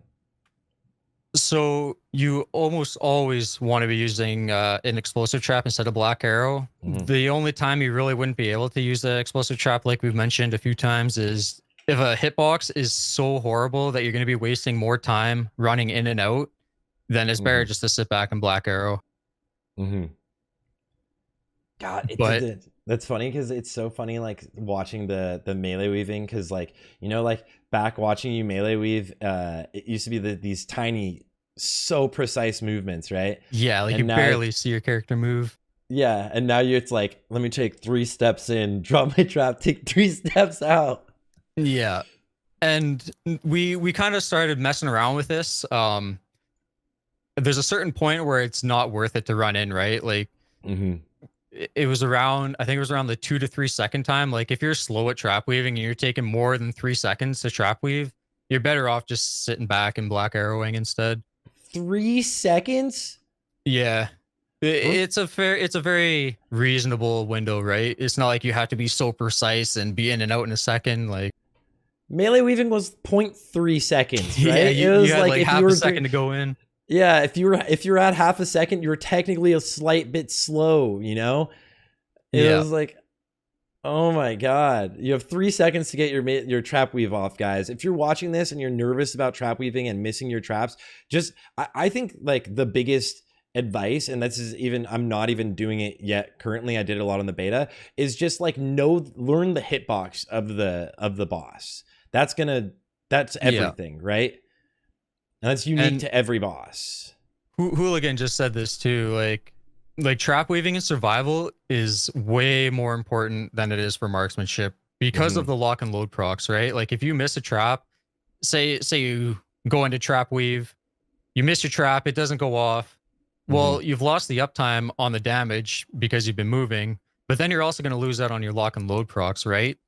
So and if you miss all arrow. that is a huge DPS loss. So you're better off just sitting back, casting the black arrow. Yeah, but I it's so easy. That's the thing. You just like you can't miss any. I think everyone, like, I almost want to push that anyone that doesn't want to trap weave, just do it. It's a very simple play style. Like, it's not very challenging, right? And it for a significant, even as marksman, if you're seeing 500 more DPS, that's a lot of damage on a single target. And then imagine like any sort of AoE situation. The issue, yes, of course, tanks do love to move things. That has been such an annoying thing to deal with in Wrath so far. Is for whatever reason, tanks suddenly think every single mob in every instance drops flame strike under them, and they have to move out of your explosive trap. It's so annoying to deal with. Mob over. Yeah, tanks just I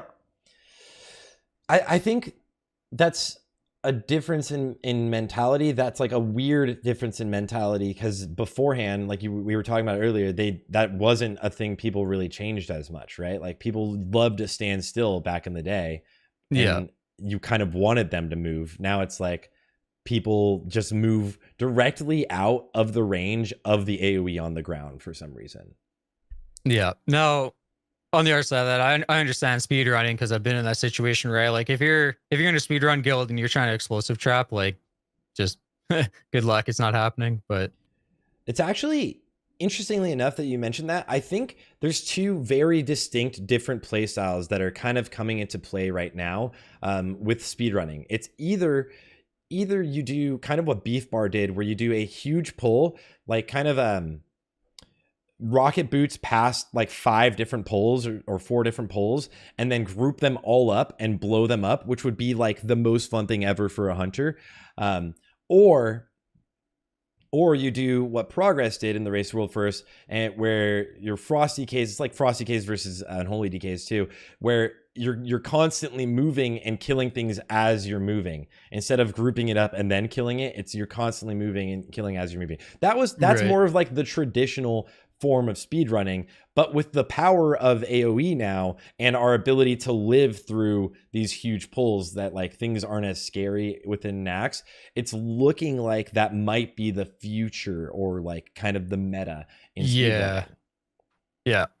I unfortunately I didn't get to watch the speedruns. I had to work throughout all that in the world first race, but I definitely think it's going to be transitioning to a constant movement instead of, a gather it up like Beef Bar did. Yeah. So that's like the big fight for people with like Frosty K versus Unholy DK and speedruns. Yeah. Yeah. Which would you prefer? What do you like? I mean, I guess you're a hunter, so you definitely want it to stack. If I had a choice, I'd definitely just say round it all up and park yourself for a little bit. Yeah. Let's just all hang out for like 1 second, guys. Oh, and I did 30k DPS. All right, cool. Let's move on. Yeah, you explosive trap a huge pack and you see like an 80k crit come up and you're just like, oh yeah. Yeah. And then all of the damage just keeps happening, and then you're like, you know what? We have time. If you could, readiness, drop a second trap like Grand Widow Faralina, because the logs are counting all of the ads. That is the juice. That's what you want to be doing, yeah. Yeah. That is really, really nice. Unless your Boomkin pushes them all out with Typhoon, of course. That was crazy. My weak word doesn't show double Berserker procs. I never thought about that, Black Reaper, because I didn't think about dual wielding weapons with Berserker. I could add that.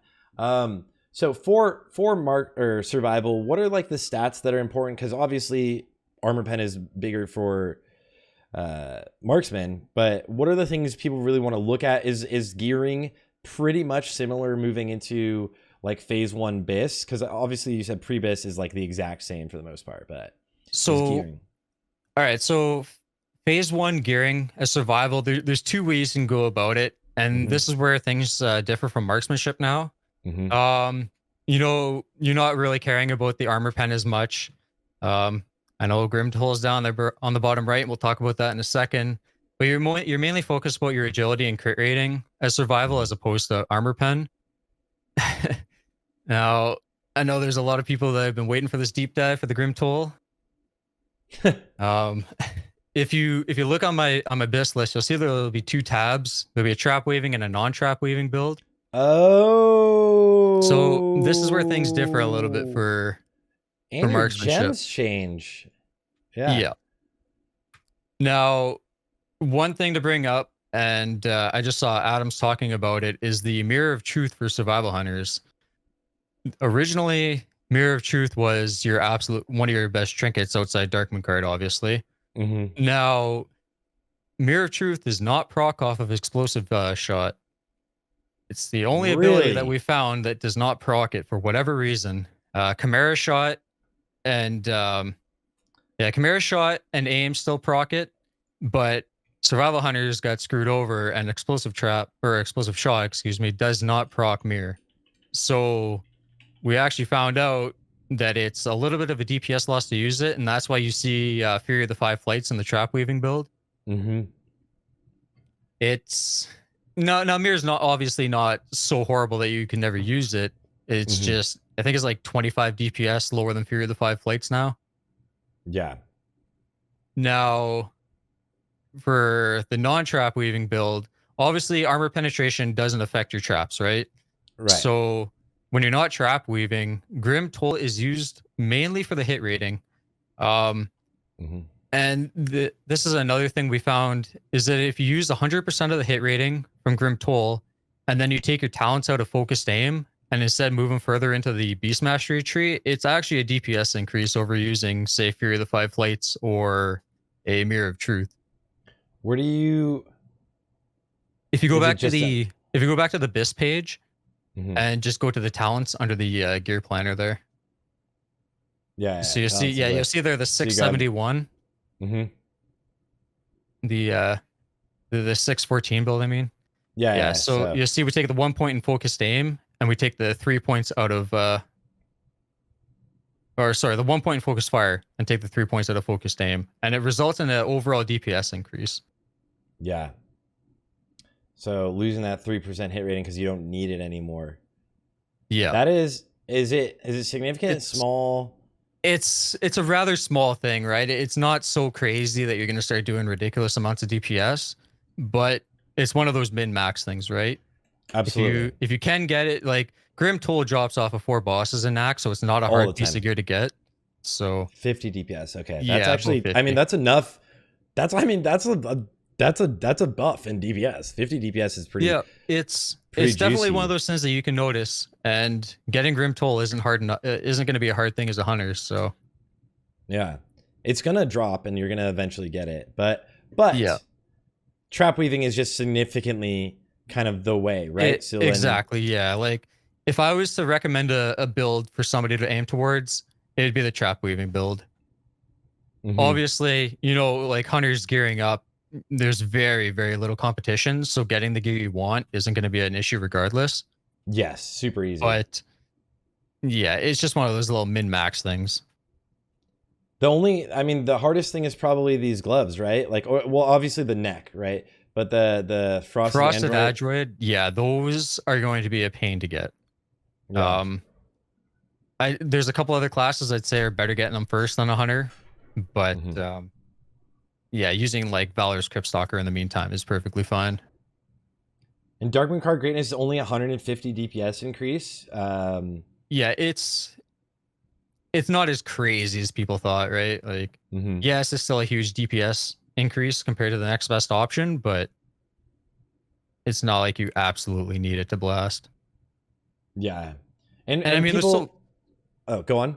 I was gonna say they're so cheap now too, right? Like, yeah, now that the first week of fair is over, it's pretty reasonable for even people that aren't loaded with gold from TBC. Like it's a pretty reasonable trinket to buy now. So Yeah, it's only gonna get better. Like right now is a good time because you can buy the deck and then wait until the next fair, right? If you want to be patient, like the deck will always sell really cheap in between the fairs, or individual cards probably, because people can't turn it in right now.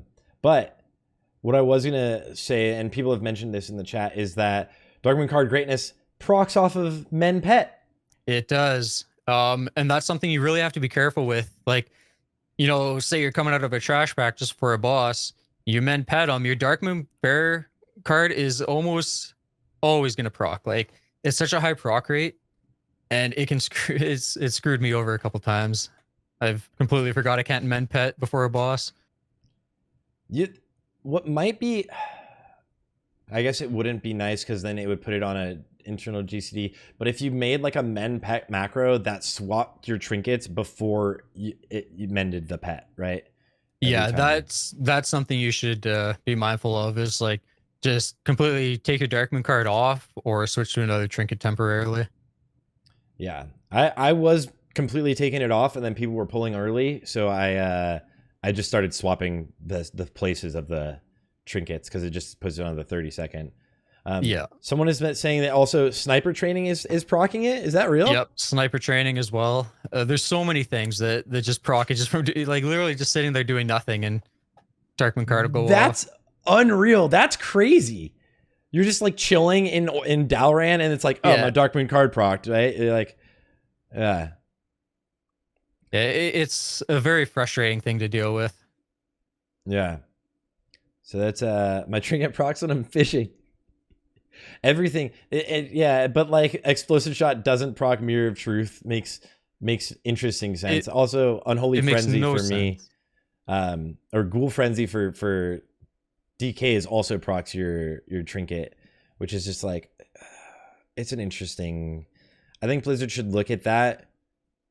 Maybe before Fiery Weapon. We've been trying to test it out a lot and see what's going on because it's only explosive shot. Like literally nothing else is affecting Mirror like that. Is there any other classes that have something that like abilities that don't proc Mirror? Is it just us or just Hunters? I'm not sure. To be honest, I don't pay attention to a lot of classes and those little things. So I'm not sure if other classes have weird nuances with Darkmoon card and procking it. Yeah. Chili's asking why not take improved Hunter's Mark. That's just because you're assuming another hunter has Hunter's Mark. Yeah, would survival ever be the one running improved Hunter's Mark? Or does it hurt the survival too much? It kind of messes with the tree a bit. If you have two hunters, ideally one would play Marks and then they would take the improved Hunter's Mark. But if it's just one, if it's a single hunter, it's not really worth taking improved Hunter's Mark. Really, even for the raid, it's it's a very, very small increase because as survival, like you have to give up. There's no really good talents that you can give up if you're the sole survival hunter to take the improved Hunter's Mark. What would be the ones that are the least impactful? Oh, it's not buffing melee anymore at all. Oh, it's just yourself. You don't care. You're literally just like, I don't care. Yeah. So basically your Hunter's Mark is just for yourself. Like there's no one else that you have to care about. You don't get your 110 attack power for the melee. If you did, like, I haven't looked around too much with it, like what you would drop to pick it up. It really isn't a good option, right? Like you can take out the 1 point in focused fire and a couple points from improved aspect of the hawk and take it if you really wanted, but that's probably the best thing to take from. Even then, it's not really a good option. Okay. It's like 80 DPS. Oh my god. Yeah, it's not worth. And then for glyphs. I mean, this is probably underneath the trap weaving one. Does that change the glyphs? No, it's no. Okay. I have it the same. It's pretty much standard. You should always have these glyphs as a survival hunter. It's just you gain explosive shot is straightforward. Explosive trap, I always recommend you should run with it, right? Because you should be trapping. Yeah. Trapping is just, it's crazy to see, and I think I've talked about this before, but the difference between a proactive and good hunter that you're seeing, it's not necessarily saying someone's bad, right? But the difference between a good hunter or strong hunter in a raid on overall damage versus a hunter that's being kind of lazy is significant. It is definitely noticeable. You'll be able to spot it right away. Sorry if I can just cut you off for a second there. Did this change recently? The Serpent Sting glyph. I originally did have this in my guide. I updated the Abyss page when we found out about the whole Grim Toll and Mirror Truth thing a couple days ago. Originally, I had a Serpent Sting glyph in one of the builds, but as long as you're proactive and watching your Serpent Sting duration, then you don't really need the glyph, right? You don't have Chimera Shot to benefit from the additional duration, so yeah, it's not really that much damage. It's just fitting it back into your rotation. Yeah, which is pretty easy if you're having if you get a lock and load proc, then like as one of your in between using explosive shot, you can explosive shot, servicing, explosive shot. If you need to, yeah, exactly. Yeah. It's all circumstantial, right? Like when things line up. This is a good question from chat. What separates good from bad hunters the most? I have an opinion, but what do you think? So there's a few things. The biggest one is obviously going to be trap weaving, right? Like looking survival specific right now. Somebody that just sits back the whole time, cast black arrow, never class explosive traps. Like that is going to be a very big DPS difference between the good and the bad hunters. You know, nailing that trap every time, regardless of hitbox. Sorry, one second. My dog's bugging me to go out. No worries. I will, and I'll give my opinion. Okay, buckle up. Oh, are you not? You don't want to take Sorry, I just had her in the room here with me. Oh, okay. All right, cool. You can go ahead though. What do you think? Because my thing is like the whole difference between just trap weaving and not trap weaving. That is going to be the single biggest difference. Positioning is another one. You know, like always being up at front with your raid, like staying on the tank, not sitting back lollygagging. 100%. Yeah. And then small little nuance things, like you've seen me probably do a couple times in my VOD, like, you know, you're falling back from the raid, say you had to drink up a little bit, doing the whole 180 spin to disengage, back up to the front, constantly be trap weaving.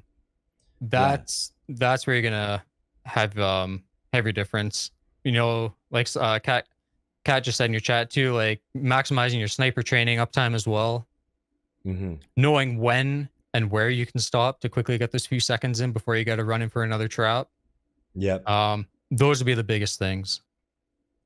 I think, and just going off that, I think you're absolutely right. Like the positioning and movement, right? Movement is so huge now for hunters. Being proactive and being in the fray, like being near your tanks, being in range to trap on trash and overall is ridiculous. Like the play style is so different. It used to be you liked to get an explosive trap off and a sapper. It helped for sure, but it wasn't like that like giant difference on overall damage that you were seeing. The difference back in TBC was like if you can melee weave correctly or not, or are you clipping, right? Like it was, are you clipping? But now it's like a play style of like, are you playing proactively? Are you playing in front of the pack? If you ever fall behind, are you doing those 180 disengages? Because it is a pretty significant like movement ability that we get. That's huge. Also, we have aspect of the pack, but that's the entire raid, so everyone's moving faster than you. You could be selfish in aspect of the cheetah and catch up. I'm guilty of that. Sometimes it's fine too, because like if the tank is taking damage, right? Like if the tank is taking damage, using your boots often, like you just use your boots. That's another huge one. Like always using boots when you can, and always being in position. But really, it is that it's being in position to utilize traps. I think is the biggest thing. Like exactly, it's all the little things that add up overall, right? There's outside trap weaving, like there's so many small little finesse things that you can do that will add up over time instead of just like this one big thing.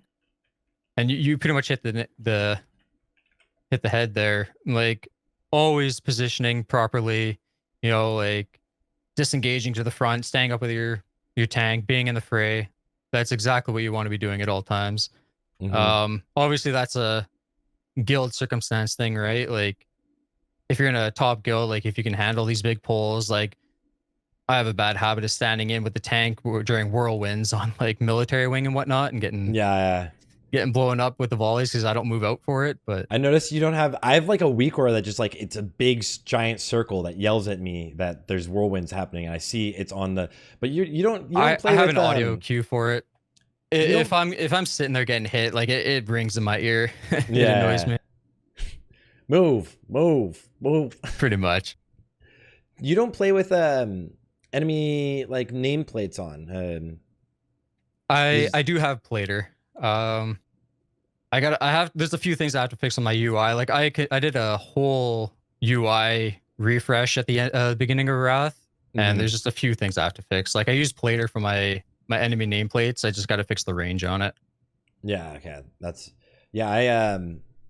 I had made an entire like UI for hunters on Blizz like areas, and then it worked all on the beta, and then it was all gone when like all of our swing timers and things like kind of screwed up. And then I was like, all right, I'm gonna change this up. So right now I need to make one. I've just started leveling my hunter today.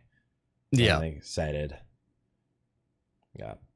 Is that a weak aura for the aspect you're in? I'm assuming so. Is there any nice trap macros? Are you using any trap macros, or are you just like moving in and trapping? Just straight up out of the spell book. Yeah.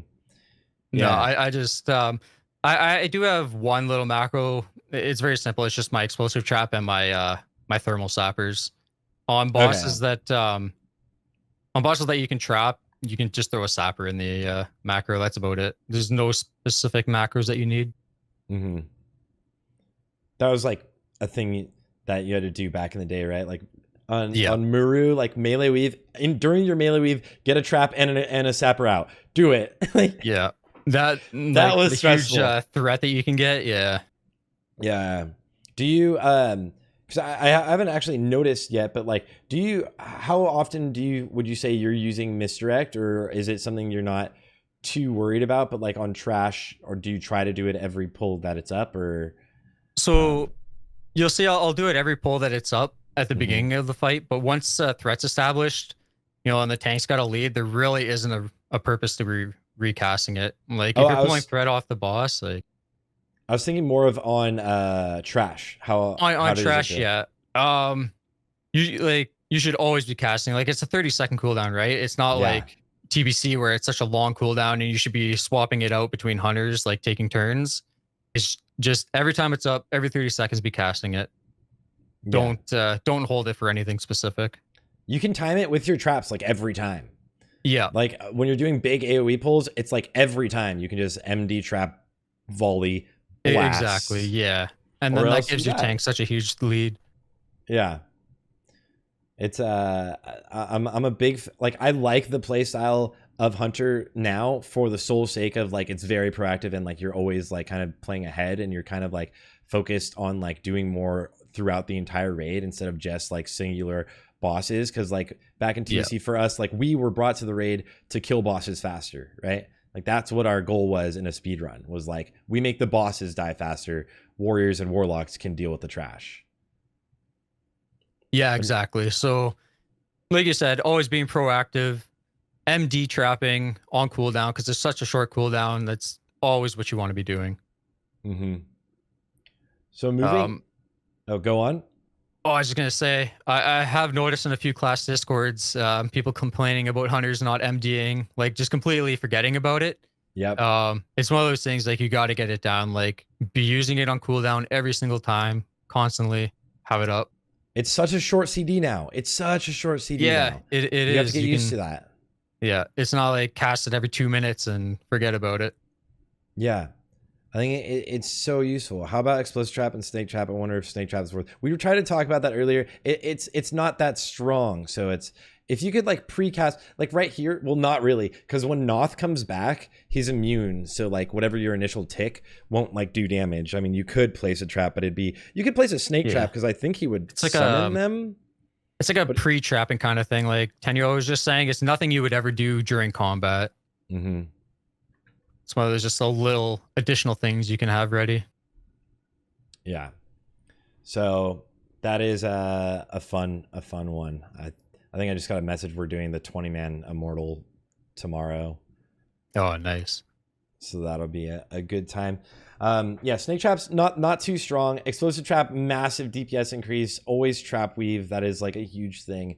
I'm curious what you think about like the stackability of hunters in raids and like a casual raid also, but looking as well as what you think they would be like in a more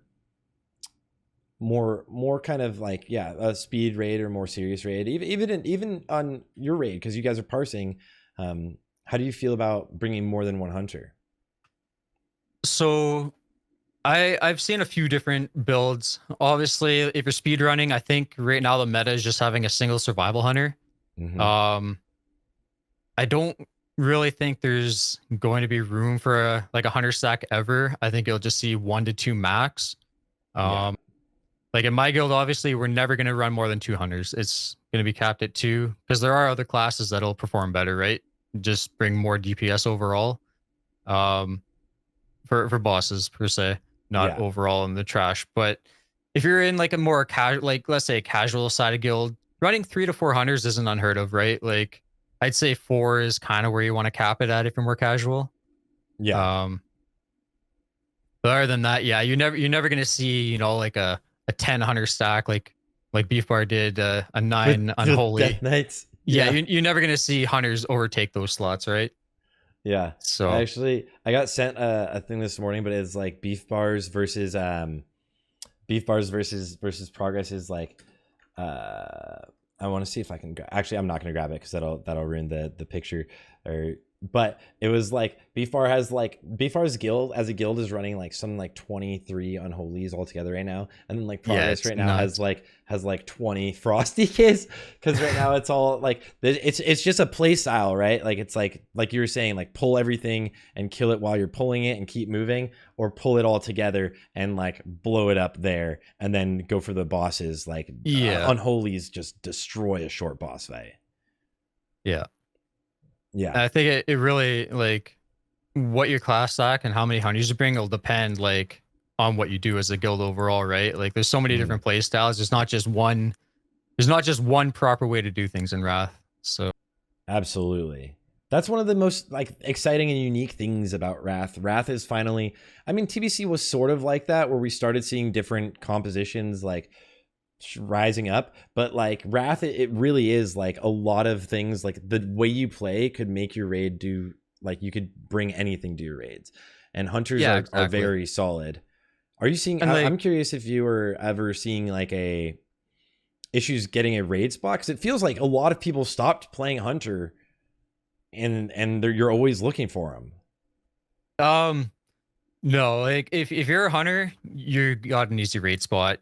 Like if you sit in trade chat, or you're looking the looking for group chat and you're looking at GDKPs or pugs, almost every group is looking for a hunter. Someone wants one of them. It's free gear as well, right? It's just like, who are you going to compete against? The one enhancement shaman in the raid? You know, so gear's easy. Free, raid spot's free. Yeah.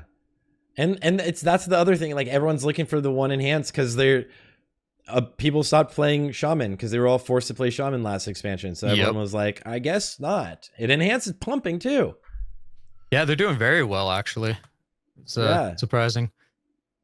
They're a very, very fun class. Like Hunter and Enhance, I think were like the sleepers that people are moving away from, or did, but they'll probably start seeing good ones really pump up. I think a lot of people will, for the most part, see Hunters not so high on the list, right? Or like on the meters, until they run with someone that's playing proactively. Because a lot of people kind of do in a GDP play lazily, right? Or in a pug, or even in guild runs. Exactly. Like people are just there for their loot and aren't truly trying to optimize, right? So yeah, like you saw right there, you know, Hagen just teleported back. Oh, okay, so I know he's coming. Let's pre-drop an explosive trap. It's the little things like that that'll add up, right? Yeah, and that's where you'll see the biggest difference. Mm-hmm.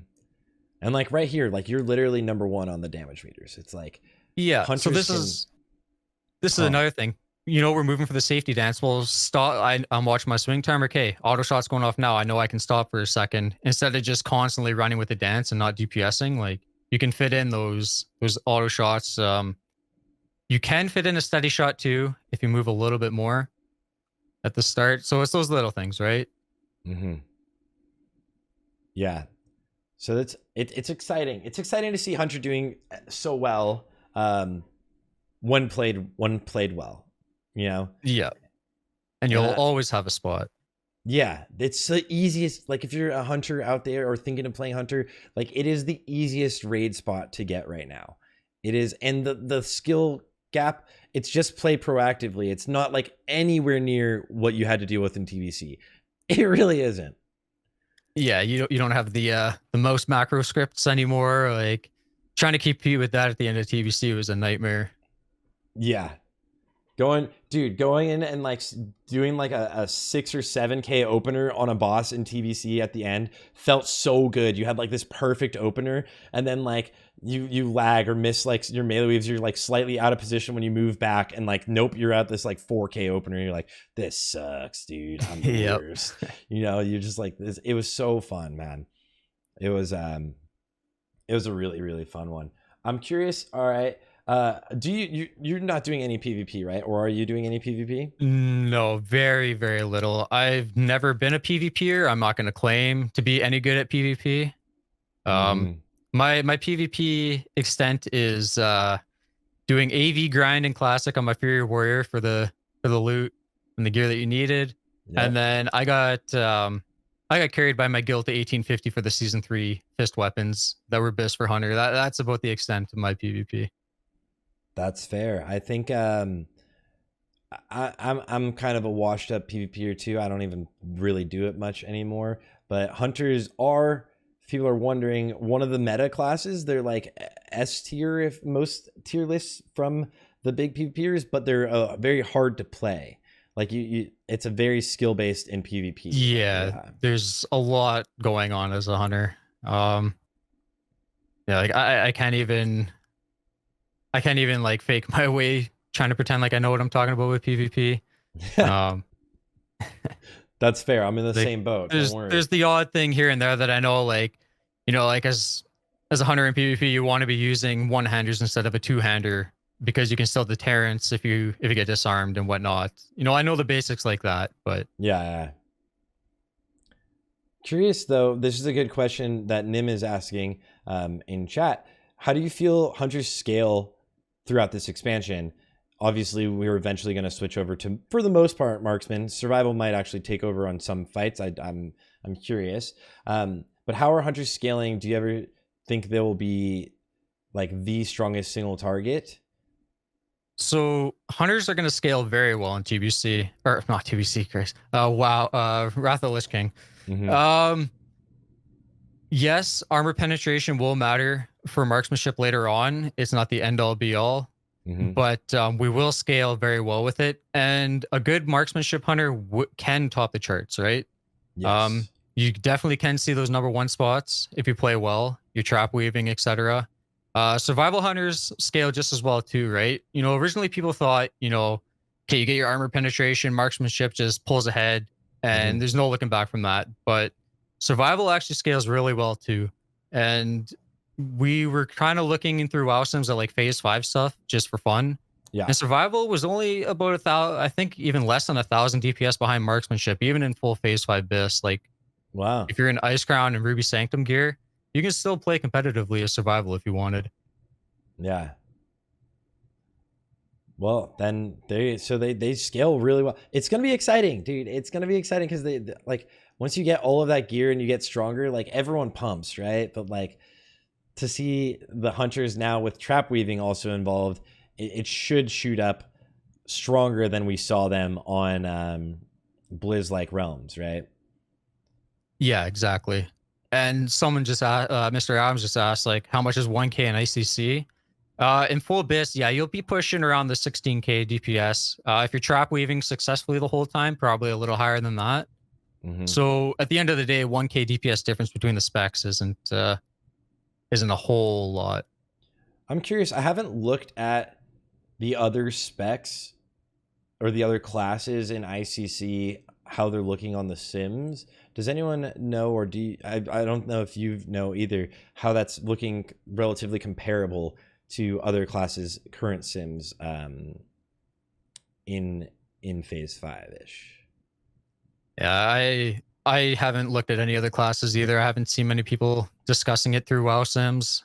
It's hard to tell, because with the item level change as well, right? Like, say that goes through, things are obviously going to change a little earlier. Yes. And it'll be interesting to see like how much things actually do change.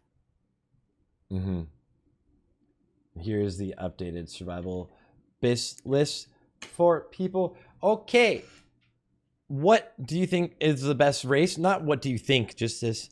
What are the best races for hunters to be playing on Alliance and Horde? So if you're playing Alliance, I would definitely say Draenei. Having that 1% hit ratio is huge. Like it'll let you gear up a little better. It'll let you drop points out of focused aim earlier if you need to. That's not to say Night Elf and Dwarfs are horrible by any means. Like there's the odd little goofy thing that a Night Elf can pull off. Like you can meld out of abilities, like in ICC, for example. What's the one boss there? Right. Yeah, you can shadow meld a few different abilities. I think shadow meld is underrated. I think I think people are going to find really cool ways to use shadow meld. I think so too. A lot of, like in Classic, a lot of people are going to be messing around with it. So you can definitely see them having a lot of use. But as Alliance, I would definitely say Draenei, like #1 if you're going to play Hunter. As Alliance, just go Draenei. If you're Horde, Orc is still #1. Blood Fury is just way too good. You don't take the damage or the extra damage from it either nowadays. Look at this face. There's random there. Yeah. Yeah. So yeah, Orc is definitely your #1 pick still. One big change for Troll though is they just get a flat 20% haste buff, right? It's not like in TBC where depending on how low your health was, you would do more. So later on in ICC, I think is when Troll becomes more competitive. Like it's almost equal with an Orc. But for now, it's not. For now, yeah, Orc is definitely better. It's not such a huge gap that, you know, you're just by default going to be better as an Orc, right? Like a good Troll player is obviously still going to be good. Yeah, it's not like Unholy DKs where Trolls have insane amounts of damage above everyone else. Yeah. Yeah. What about Chat Elves? Look at this guy who's like smirking at us. Blood Elves, you know, you don't really get much out of them in PvE. Obviously, either BIS and PvP, or unless Orc still is competitive, like better. I don't know from a PvP side of things, but yeah, I'm not sure that AoE silence kind of nice, but yeah. So Orc, Troll, Draenei really strong, and then Dwarfs also get the crit from the gun. Yeah, so in phase 1, it's really good for Dwarfs because Envoy Mortality is BIS by, you know, a huge margin. Massive. So, you know, you just get that extra bonus. But phase 1 is, you know, the only phase that you're going to be benefiting from that. Pretty much every other phase is a crossbow that's going to be BIS for you. And on that regard too, you know, Trolls don't benefit from their bow specialization. Yeah. Because crossbows unfortunately don't fall under that. So it's all about the Orc, dude. All about that Orc. Let me see if I get another. Oh, as always. God, she is crusty. What about professions for hunters? I know that everyone in PvE obviously needs engineering, but secondary professions, is it the same as most classes? More or less. As a hunter, having jewel crafting as your second profession is going to be your best option the whole way through. Having those 34 hit gems, those uniques early on is huge. Like that really helps to gear around a lot more. And then obviously having the plus 34 agility. Later on, having jewel crafting isn't like the biggest thing, right? It's not like, oh, you absolutely have to have it. Like blacksmithing is also very competitive. If you have blacksmithing for the extra sockets, that's another big thing. it's not like jewel crafting pulls ahead so far that like it's absolutely necessary. How does tailoring stack up with the tailoring cloak enchants? Tailoring is actually somewhat competitive too. You can definitely use it. It's I like it's quite a bit behind blacksmithing and jewel crafting still, but it's a viable option. If you have tailoring as a hunter, I don't really know why you would, but it's an okay option to have. So blacksmithing would be the secondary choice. Yeah, behind jewel crafting. I don't have the exact numbers from the sim off the top of my head, but yep. All right, well that's good to know, because that's actually that is different. Most people are like tailoring is the secondary, you know, other than obviously like tanks and stuff. So that's good to know. Jewel crafting, it seems like it's just consistently like the secondary go-to for the most part in this phase. Pretty much every class is running NG jewel crafting right now. Yeah. And then I've just got one last thing that I'm curious about for the boys, and I don't even know if you know much about it. Like, do you know any of the good gold farms for hunters? I know Zeroji's probably out here soloing every raid in the existence. Yeah, he's still selling those tiger mounts probably. Yeah. I would say honestly, if you have buyers on your server doing the solo ZG runs, selling the raptor and the tiger mounts, I think Zeroji was actually selling them for like 20K at one point. Oh my god! I know he was making bank off of selling the ZG mounts. Yeah. So that's a very nice hunter farm that you can do. It takes I think it's like 12 minutes or something, maybe less per kill. So it's a very quick farm. Obviously, it's RNG dependent on the drop, but that is the best thing you can do as a hunter. 20K is like juice. That's easy. For me, I didn't do anything specific for gold farming or know any really good ones. I do my dailies. I was mining for a long time before I picked up jewel crafting recently, and I was just I was just making bank on Serenite ores. Yeah, that's the extent of my gold farming. Yeah. Other than that, I just set GD KPs. Like, I don't do anything specific. I think so. Right now, I'm looking in this week. I'm going to be doing a lot of gold farming things to stack up, but. And because at first I was having last week, GDKPs were giving me like, I mean, I got 4,000 gold from one. So it was like very low comparatively, right? It's like phase one early. You're seeing people buy items for very cheap. But apparently, I was talking about it on stream earlier, a lot of people are getting like 8,000 to someone got a 20K payout in a GDKP this week. So a couple of the GDKPs, you know, a couple of my buddies have been in. Last night, someone got a 14K payout, like 14K. I think another guy got a 22K payout. Like they're up there still. So I think it's because like items aren't selling for like insane amounts for Oilers. Like they are selling, but like there's 15 bosses, so there's a lot of things dropping. Yeah, exactly. It's the amount of loot that's dropping. It's not so much the like how much each item is selling for. Yeah. And then raid leader cuts. Oh my god, lobbies. 20%. I know. I want to make my I want to set up my own GDKPs just for that. Like the org cut. Like you take 20% off the top, and you're laughing. It's so much, dude. I've done it a few times, and you're like, you do one of those, and it's like, all right, I just made 40K. Yeah, I'm set for the expansion. Yeah, that was pretty easy. Yeah, Oceania server 18K cut this week. Yeah. Very, very, very, very chill. Someone does Fallen. You mentioned that when you are using improved tracking, I'll pull it up. Improved tracking, the talent that you only need to track one of the types of an ad that's listed here. That is correct. We actually have a Wikora. Let me grab that for you really quick. Where is it? We have an auto tracker that we created. So the best thing to do is just like stick it on giants, for example. And then you get the tracking for all of the listed types. It's a little bit of a weird worded talent. But let me find this for you.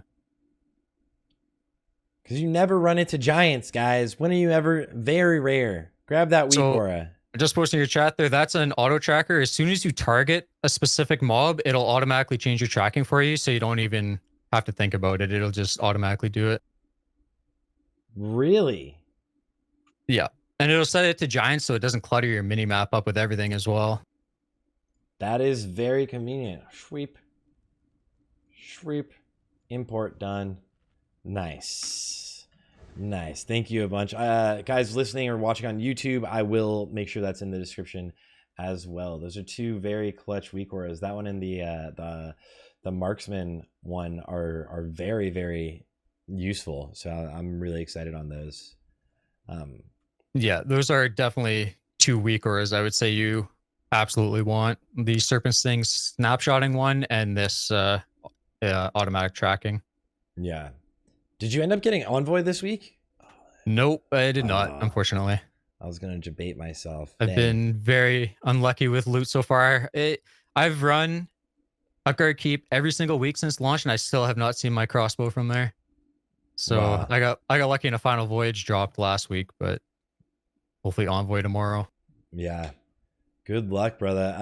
Damatil is asking, how long do we use Darkmoon card for? I would believe we would replace it in Ulduar then, right? Since it's only 150. So we would be dropping it in Ulduar. Mm-hmm. Now, here's the thing, and a lot of people have asked me this before. So I watched someone die to the Void Zone. Yeah, don't look at that. Yeah, we lost quite a few people. Now, Darkmoon card is good until Ulduar, right? When you replace your trinkets. Yeah. With those, but here's the thing, and a lot of people need to keep this in mind, is it's not like you're gonna walk into Ulduar, both your Bish trinkets are gonna drop and you get them, right? That's not how it works. You can get unlucky. You know, you can never see the trinket at all. So Darkmoon card can last you into phase 3. It's a matter of having your new trinkets drop and as well as being rewarded with them. So I would definitely say Darkmoon card is worth buying, like regardless. It can last you for quite a few phases. Mm-hmm. Oh my god, are more people gonna die? I was like, your guild just doesn't like moving to these. No. Our melee got a good talking to. Really quick too. I do want to talk about something. When we were talking about being proactive earlier on Kel'Thuzad, I didn't do it here. I was being lazy, I know. But when the frost tombs go out, you should be starter stepping a little bit early. As soon as the frost tombs go out, you can drop a trap and then run back out to your ranged position. That's another one of those, being proactive, going above and beyond. So you see here, frost tombs just went out. Now I should be running in and dropping an explosive trap. Yeah. It's the perfect time. But the amount of distance you are away, do you think it is actually, 3 seconds is a long time. So you could get in and you could deterrence or so what you would disengage out. So that's a nice thing about Wrath, right? Like almost all of our abilities are instant casts, right? So you can be starter stepping up the whole time, obviously stopping for a split second for auto to go out and work your way up slowly, right? You don't just want to stop and run the whole way in. It's much better just to stutter step slowly into place because you have a lot of time between the tomb casts. So, yeah. So just easily, slowly. I mean, Marksman is even better at like being slightly mobile, right? Survival, you want to like stay or like stop moving when you want to maximize the sniper training as much as you can. Yeah. But like on this fight, like especially once the ads come out, I don't know if the ads are on the logs. I haven't looked. But no, so these guys here are not part of the logs. The one thing that is the Banshees during the ad phase in phase 1. Those count towards a parse, so you want to be focusing those as much as you can. What? Why? Yeah, those are the only, I don't know why, but that is the only ad that counts towards a parse. So that if you're a like hunter, so grief for you should melee. be blasting those. It is. You should be blasting those down if you're a hunter. Oh my god. Just a little tip for anybody that hasn't been damaging those up until now.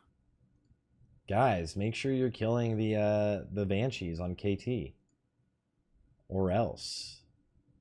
All enemies. Soul Weaver. Wow. No way. That's so cheesy. Oh my god. It is. It's one of those things so you can frustrating. You can cheese your parse hardcore with it. Oh my god. You'll only get it if you guys watch this podcast. There you go. Now, another cheesy thing I want to bring up right now is this is actually going to happen for me tomorrow in my raid because I convinced my GM about it. is during Faralina, there's two different types of ads, right? I can't remember the name of the one that counts for the parse. The followers and I think they all count now. Oh, really? Yeah, back in the day it was only one. Back in the day it was only one. It was only I know it was only one. Yeah, see now it's follower and worshiper that's tracked. Okay, so I noticed that last week and I was like, no way. Yeah, so the reason I'm doing this, and Tenyo just mentioned in your chat too, if you get PI on yourself, it affects your volleys, right?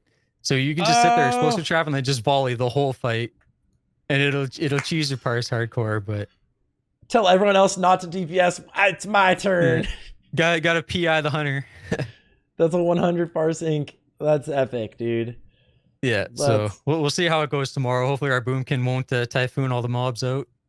Yeah, that'll be I'm gonna have to tune in to watch that. That's hilarious. The typhoon though, man. I can't believe that happened. It was such a, and 2 weeks in a row I got web wrapped on Maxon as well. It's just like I've had the worst first 2 weeks. Yeah. I got web wrapped on Maxon this week too, and I was big sad. I was like, this game sucks, dude. I don't want to do this anymore. Yeah. And then for some reason, Thaddeus is like impossible to jump on, but like, I don't know what you guys are talking about. I think. Yeah. Well, I mean, you fail the jumps, I fail the polarities during trap weave. So, I mean, so it works. Hunter's Doug Brain, I guess. Oh my God. Can you explain that if you Shadow Priest and an MC on Resuvius, they give you a 50 parse, like straight up, you just get it? What about flame caps for hunters? Oh yeah, are you ever using flame caps to enhance your survival hunter fire damage?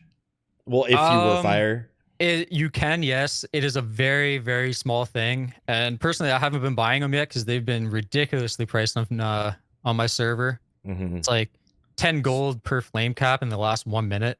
They were 30 gold. They peaked 30 gold after my video last week. Yeah, so it's just like it's so ridiculous to use them right now. Yeah. The other thing about flame caps though is they do proc Judgment of Wisdom. You can use that to help with your mana situation a little bit more. That's kind of amazing. Yeah, it's a small thing, but it's there. So, and like on an AoE fight, I feel like it'd be really, really useful. Like you're using like on this fight, right? Like you'd use like a wild magic potion, get the crit, so you're just full AoEing, right? Yeah, and like, snowballs are the same thing, right? Like if you go to Aspect of the Viper and just start chucking snowballs, they give you like roughly 300 mana per snowball. Juiced up, dude. Snowballs are. Yeah, I know hunters that did it sometimes with their melee weave back in TBC, but you didn't really run out of mana, right? Like healers in a speed run used to run through like 300 snowballs a raid. You know, it's so much mana just to snowball. So now we're snowball weaving. It's back. Yep. Yeah, watch out, feral druids. We've got better weaving strategies. It's like weaving everything for Wrath now. They got flower weaving, we got trap weaving, we got snowball weaving. Yeah, it's always there. Is Blizzard UI? Oh, Blizzard UI for your frames. What are your raid frames? That's Luna. Luna unit frames. I just left it on the default. I never really mess with it much. It doesn't bother me. I'm not a healer. I don't got to care about those. Me too. I use shadow unit frames. It literally just matches my aesthetic. Like everything for me is like aesthetically like squared and like very like aligned. I don't even know if I have the add-on right now, but I have an add-on that like just sets up a giant grid on my screen, and so like I just align everything perfectly and just use it. I'm like, I don't need to I'm not a healer. I'm not using decursive, even if I'm on a mage or something. You can't get me to. Let's be real. That's not my job. I didn't train that spell, you know? So stock up on snowballs. It's going to come soon where you can get a ton of snowballs. So it's a good time.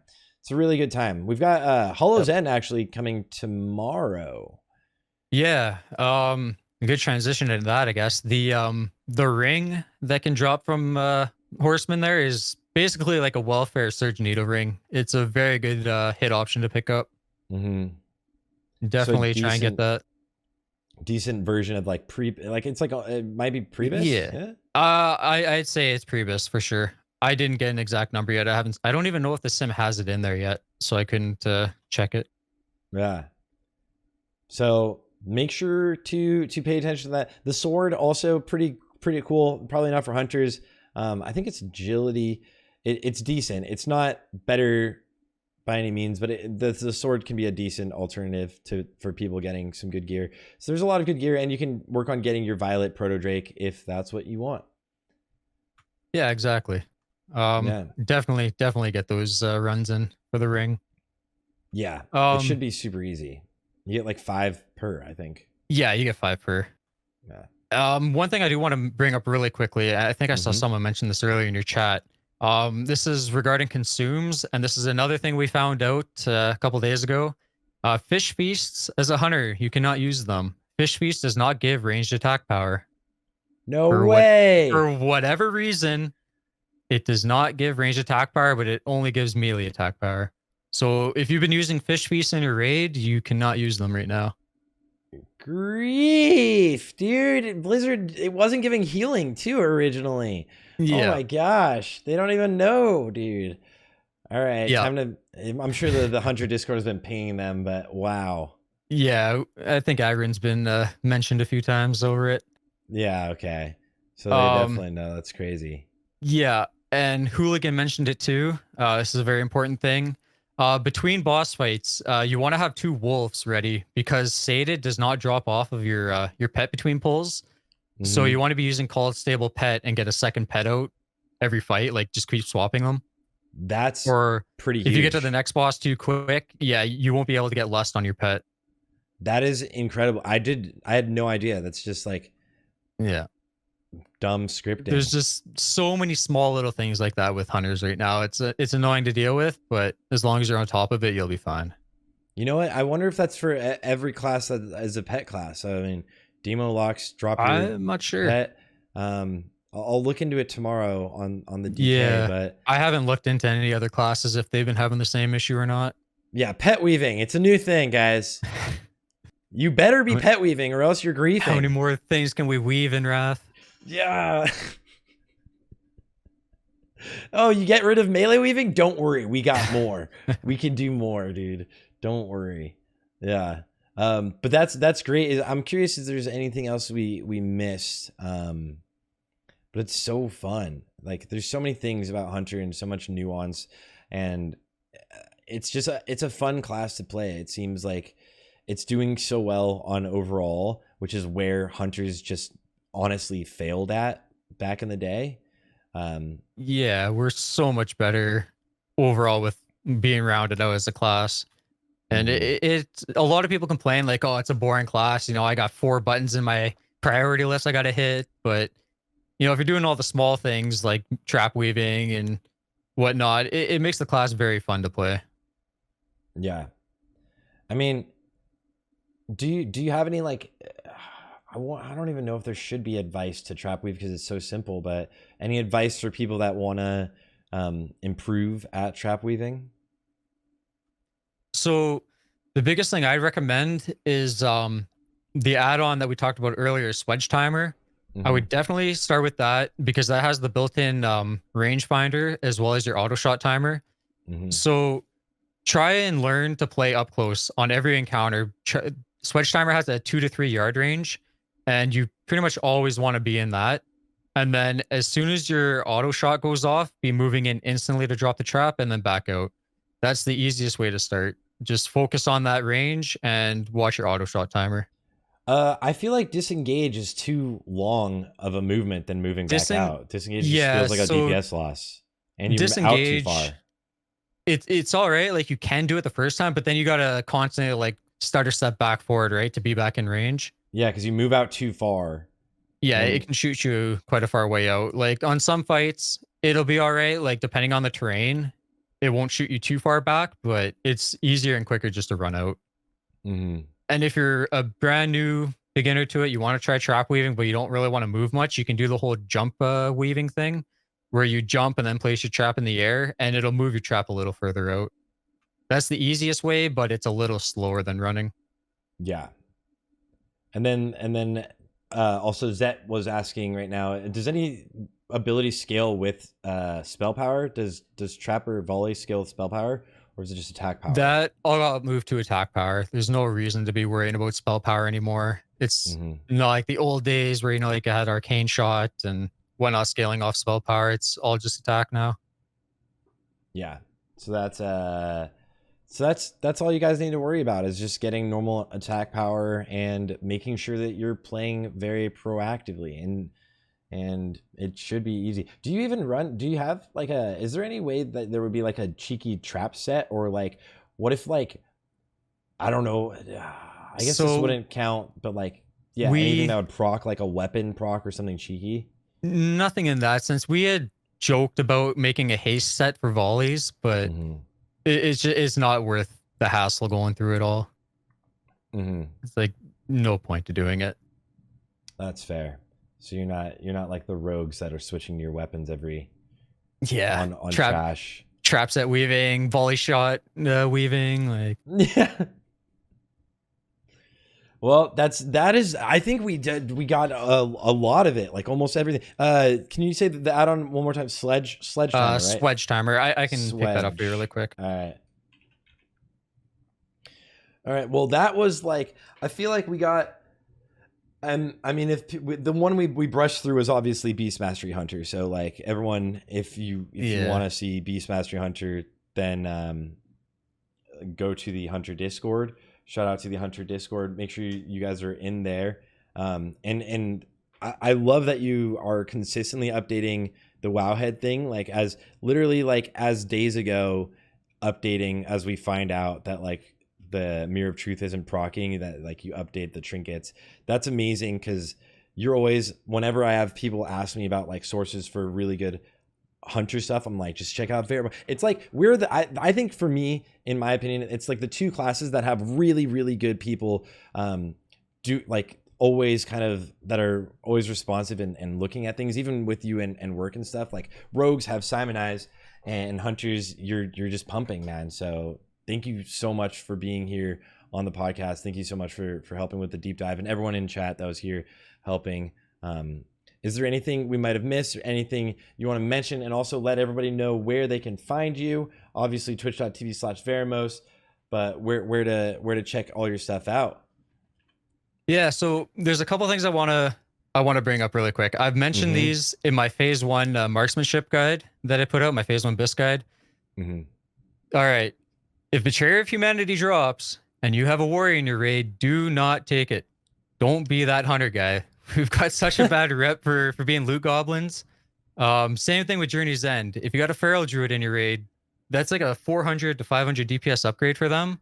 Just let the feral druid have it first, and then take it. I'm trying to move the hunters away from notoriously being loot goblins and everything's hunter bis, and we need it first. It's technically BIS. Look at Journey, dude. It is. I know it's BIS. But I'm trying to be the voice of reason here. I'm trying to look at it from a sense of the raid as a whole, right? You know, like, who cares who gets on the first in your raid? Your raid team as a whole progresses. You know, let the warriors and the druids have their melee weapons first. So I had to get that out there. I get bugged about it all the time. I get PMs from warriors all the time over it. So it's the same thing, right? A warrior should never, and a rogue should never take envoy over a hunter. No shot. So it's so ridiculous. There now, so yeah. All right, that's good to mention. All right, what else? Yeah. At the end of the day, yeah, screw it. Take all the loot. Screw your warriors. They don't do any DPS regardless. But yeah, dual wield them and put 2 different enchants. And trade every warrior in Dalaran, the Betrayer of Humanity, while you're there. Yeah. You just have to flex, guys. Yeah. But no, on that note, I think we covered all the little caveats, all the goofy little things that you wouldn't know about, like fish feasts and learning to do the 180 disengages, be always up front with your tanks. I think we hit everything there. Yeah. I think the play style it really is such a large difference. If you're playing lazily, the difference is huge. I think everybody should try to remember and know that Hunter is now like a very proactive. even though you're not doing things as fast as melee weaving, you need to play proactive if you want to do damage on overall. And then single target, like you were saying, trap weaving is really, like, without a doubt the meta. So like, just absolutely. If there's one thing to take away from this Hunter deep dive today, is you should learn trap weaving. Like, number one thing to learn. Your DPS will increase. You'll help your raid out tenfold. So definitely try and learn it. There you have it, guys. There we go. Dude, Veramos, thank you so much for being here. Holy crap. That was a blast. Again, like I was saying, everyone can see all of your guides on WoWHead, but they can check you out twitch.tv/Veramos. Is there anywhere else that you want people to check you out on? And what times do you raid? Let me pull it up. So I've been trying to get a little more into the YouTube kind of thing. Obviously trying to record videos, trying to make videos through a heavy work schedule it's difficult for me. So things are a little slower coming out. Like I work mandatory overtime every week. So things are a little slow, but I do have my survival phase 1 BIS coming out. Let me get me a link here. So there's a link to my YouTube channel. Yeah, between my Twitch and YouTube, I'm pretty much always uploading there or trying to get more active with it. My raid times right now are 8 p.m. EST on Tuesdays and Thursdays. Fairly in the queues are finally gone, or gone for the most part, so we can start raiding Tuesdays again. I had a queue yesterday, dude. I had a queue. Oh, really? Yeah, on Fairly. No. It was on Benediction. Never mind. It wasn't even the queues that were bothering us. It was the random disconnects. Like I was remote logged in all day at work, and then around 3 o'clock I get disconnected, thrown right into a queue. I had no grace period, so we've constantly had to move our raids to Thursdays or later dates. Yeah. So I mean, we had a similar situation, and then that's why I think we're running the 20-man one day this week. If I think we're deciding if whichever day more people are stuck in queue, we'll just do the achievement run. It's been such a hassle. Like, I don't know. I'm glad that the major queues are over now, though. Yeah.